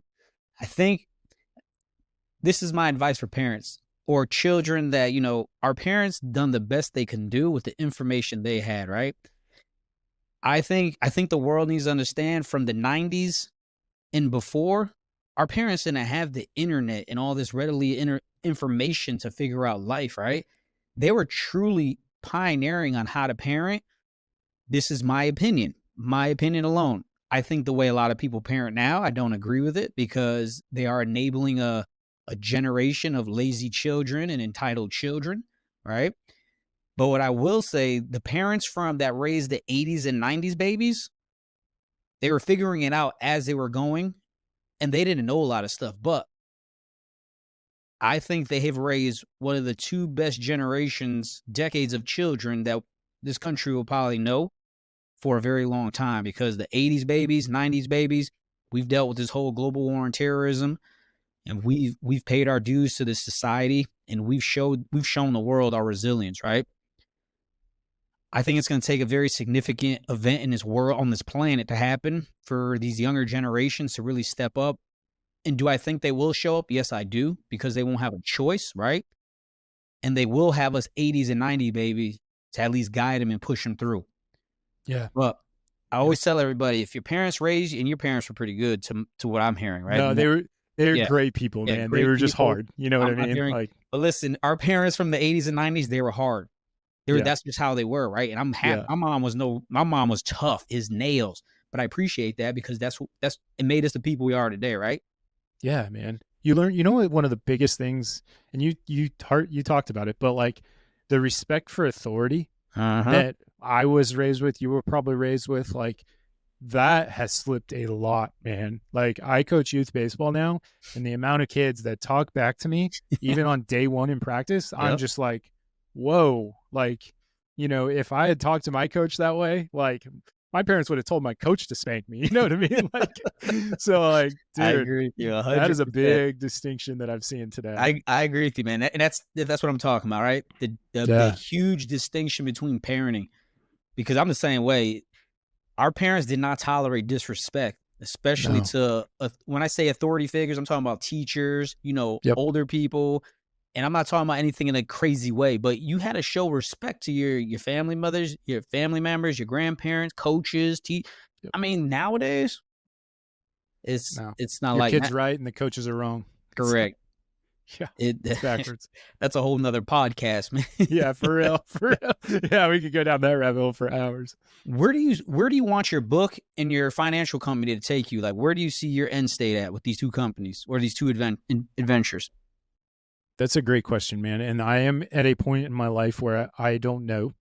I am going to, not to get religious, but I'm going to trust God and trust that I am putting the work in and doing the right things, and he's going to open whatever doors need to be opened. You know, I do see the book path being the most impactful as far as like reach, right? Because dude, if one person reads my book and is like, now I have the courage and feel like I can go talk to somebody and it saves their life, like that's worth it to me at the end of the day. But if that can happen to thousands of people, you know, like, bro, that is such a blessing that I have been like, that I will be able to be that messenger if I am, right? And if it goes that way. So that's my hope. My hope is that the book does really well and impacts a lot of lives. And then, but I don't know what that's going to lead to, man. I don't know if that's going to lead to me being a public speaker, you know, I don't know. We'll see. That's kind of up in the air. But yeah, I mean, I love the financial planning practice, but if this does end up being something bigger than I expected with the book and everything, then I'm probably going to hire another advisor to help me out. That way I can still do it. But that's probably the route I'm going to go. I'm kind of at that crossroads right now where I've thought about it a lot, but I don't know. Yeah. My best advice for you is just whatever you want, go after it, man. And set a goal. Set something crazy. Like you just said, you want to if it's become a bestseller, right? Yeah. Bestseller, you're traveling the country doing public speaking. If that's that, speak that into life, man. Pray on it, speak it into life, and it'll come to life, man. You remember, you manifest your future. I firmly believe that. Thank you. That's really good advice, man. And I'll tell you right now, like I am starting to see doors open and it's starting to happen, dude. I'm so blessed and so grateful. Like it's really cool, you know? So I'm putting the work in. I am, you know what I mean? And it's cool to start seeing the results of that. So yeah. You know, it's funny that you say it's not funny that you're saying you're putting in the work, but it is, because what I'm going to say, you and I were talking before we started today about social media has put out this perception that success is overnight, and it's not. And that's what I was telling you, right? For you to be successful, you got to commit at least at a minimum, I would say 5 to 12 years. And that's a broad spectrum, right? But you just don't know when it's going to happen. And it just takes long hours putting in that work. And then you hit that. It's something crazy. You hit something and then bam, you just shoot out like a rocket. Yeah. So just keep grinding, man. I see a lot of good things in your future. Thanks, man. You too. It's it's one of those things that it's a grind, and you don't, like you said, man, you don't see you don't reap the rewards right away, right? So you have to just trust. You just have to trust that you're putting in the work and it's going to manifest into something. So yeah, I appreciate that. What advice would you give a younger soldier or anyone regarding their mental health? That's deep. The biggest piece of advice that I learned the hard way is that you're not immune to it, right? I thought that I was this hard charging guy, that I was one of those people that mental health stuff couldn't happen to me, right? I had this perception that it only happened to people who were victims and who accepted it and just kind of let it happen. But it happened to me, and it was humbling. And so that would be the best advice, is like, take care of your mental health. And that doesn't mean like you have to get into daily meditation practices or anything like that. That just means like, be aware of warning signs. Be aware if you're like getting drawn out, right? And getting stressed out and getting to the point where you're just like angry at everything for no reason, because that is a red flag right there. So that would be my biggest advice, is like, just have the awareness that it can happen to anybody and you're not immune to it, right? So, yeah. What was the happiest moment in your military career? Dude, we just went through a lot of them. I got to say, thinking like, if I have to think back and look at one, I would say donning my Green Beret, man, because that was the start of just a great career, and obviously the pinnacle of a Q course. That's pretty significant, man. Just know, being a Green Beret, being an aviator in the United States Army, you are truly a 1%er. Yeah, it's crazy that when we're engrossed in the communities, we think there's a lot of us, right? Oh yeah. You retire from the Army, you go start living in a regular civilian world, and you tell people, yeah, I used to fly helicopters. Like, for real, in the Army? I know. Gosh, I know, dude. I don't know anybody that's ever done that. It's so true, though, man. But you're right. Like, we think we're like 1 in a million, or the opposite, right? We think it's like normal. Correct. Because we're just living it and we're around it. But yeah, you get out there and people don't even know what a Green Beret is, or like a Black Hawk is sometimes. I'm just like, correct. Yeah, I flew helicopters. It's crazy how you get away from it. And there are people that aren't dealing it every day. Like, that was our life every day at one point, right? We get away from that. And people they actually think we're a unicorn or something, man. I know. It's pretty neat. I mean, we kind of are, though. Yeah. In the big scheme of things, not a lot of people have done it. It's pretty cool. What key lessons or takeaways do you hope the listeners will gain from your story? Stigmas are bullshit. That's the biggest one, man. Those stigmas kept me in a rut for 5 years. And I mean, I don't want to play the victim card or sound like a victim, but stole my joy for 5 years, and stole my wife's joy and my family's joy, because I let them dominate who I was and what I did about it. So yeah, the stigmas don't let them win. Damn. Yeah. Nick, you need to put that on a t-shirt, man. Dude, that's a good idea. For real. Yeah. Write that shit down, bro. Cause I'm on it. I'm about to clip that part, and I'm about to put that shit all over social media. Stigmas are bullshit. I mean, let's do it, dude. That is powerful, bro. That is very powerful. What's the one thing that you would change about your life or your military career if you had an opportunity to change? Yeah, 2 things. And this is more like career, just wish list things that I wish I did. I wish I went to Ranger School. I wish I had done that, just because, dude, it's just another one of those like checking the blocks that I would have been proud of, and I would have felt really awesome if I'd accomplished it, because I look up to people a lot that go to Ranger School and pass. And then the second one is, I just wish I would have made F&Q, dude. I wish I would have I wish the timeline of my knee had shifted, 5 months to the right, and I would have had the opportunity to be an F&Q, just because that is something that I'm always going to just be like, damn, I was so close, but I didn't hit it. So those 2 things for sure. What legacy do you want to leave behind for your friends and family?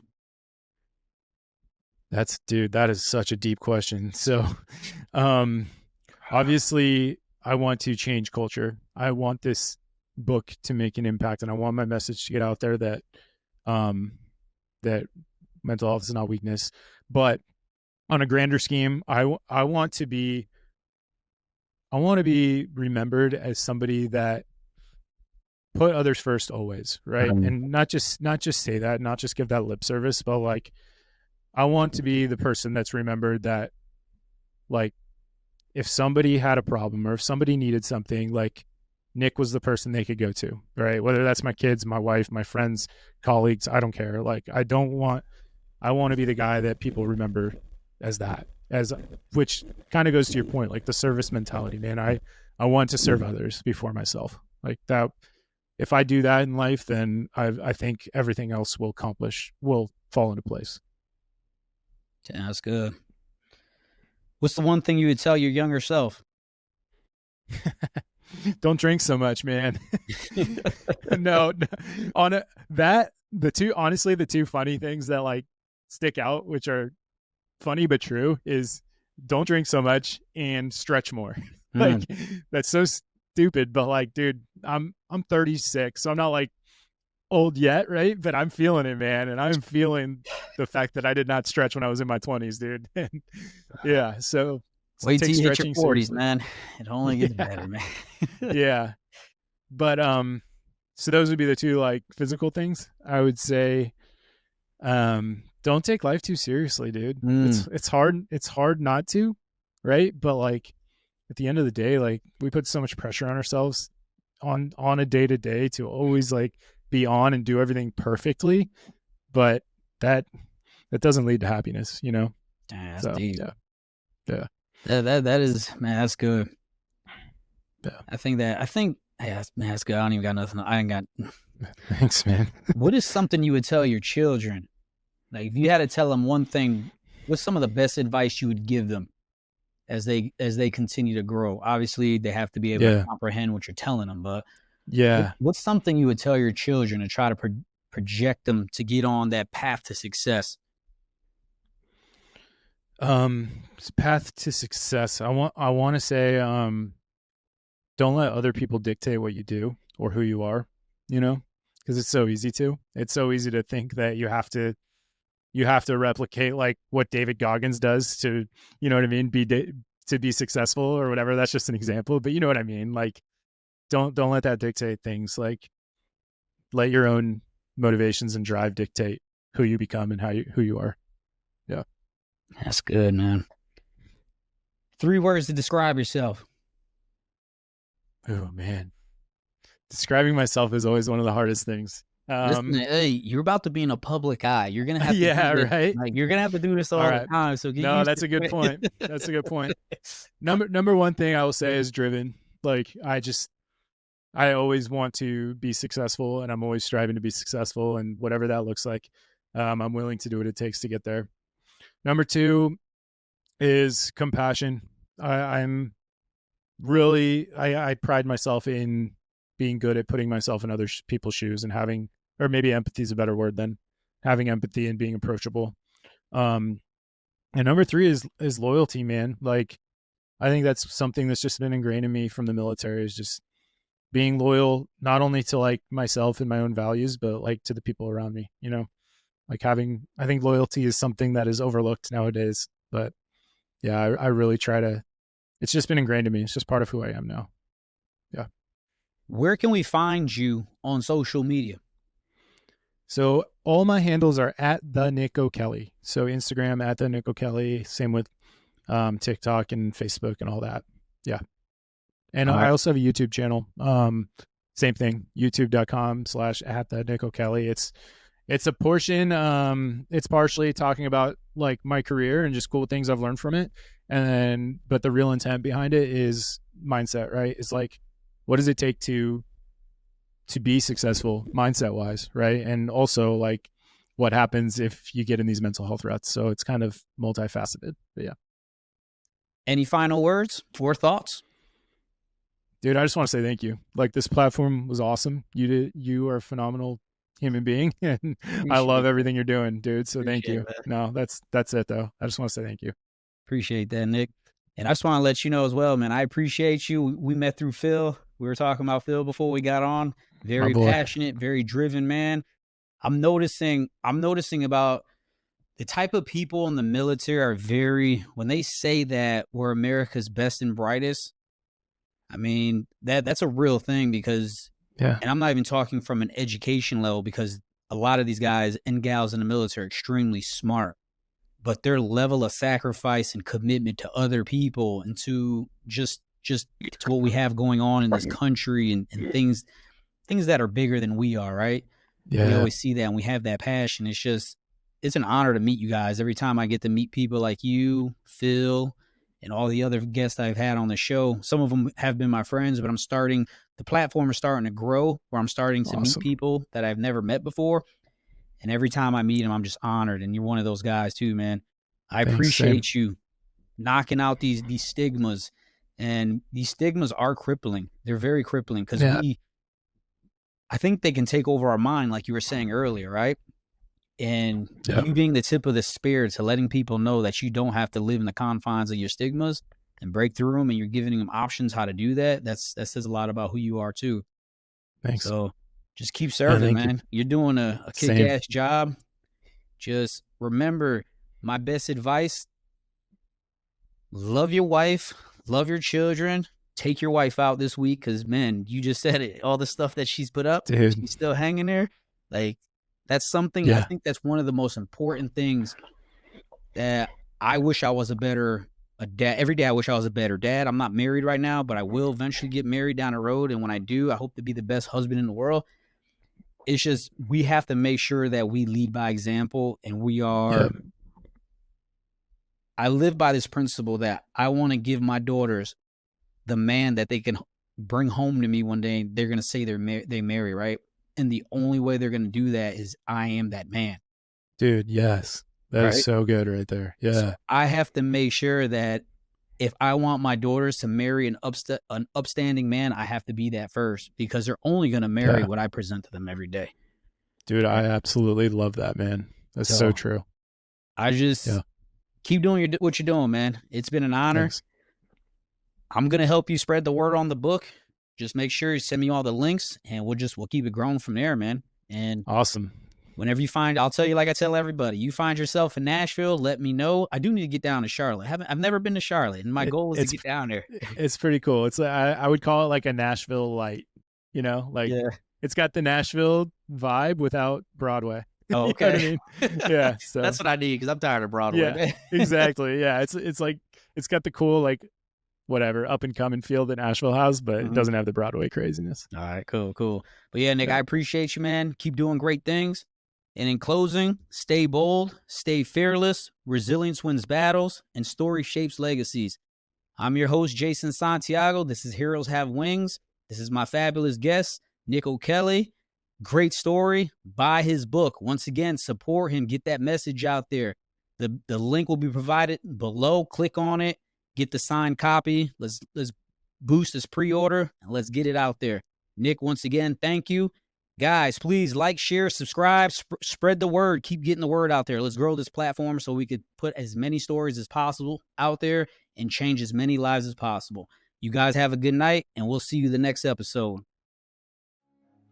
Thank you for tuning in to Heroes Have Wings, where we honor the extraordinary stories of grit, sacrifice, and resilience. Remember, every hero's journey starts with a single step, so take yours today. If you love this episode, like, subscribe, leave a review, and share it with someone who needs to hear it. Until next time, keep pushing limits, breaking barriers, and living your truth. I'm your host, Jason Santiago, and this is Heroes Have Wings, where legends rise.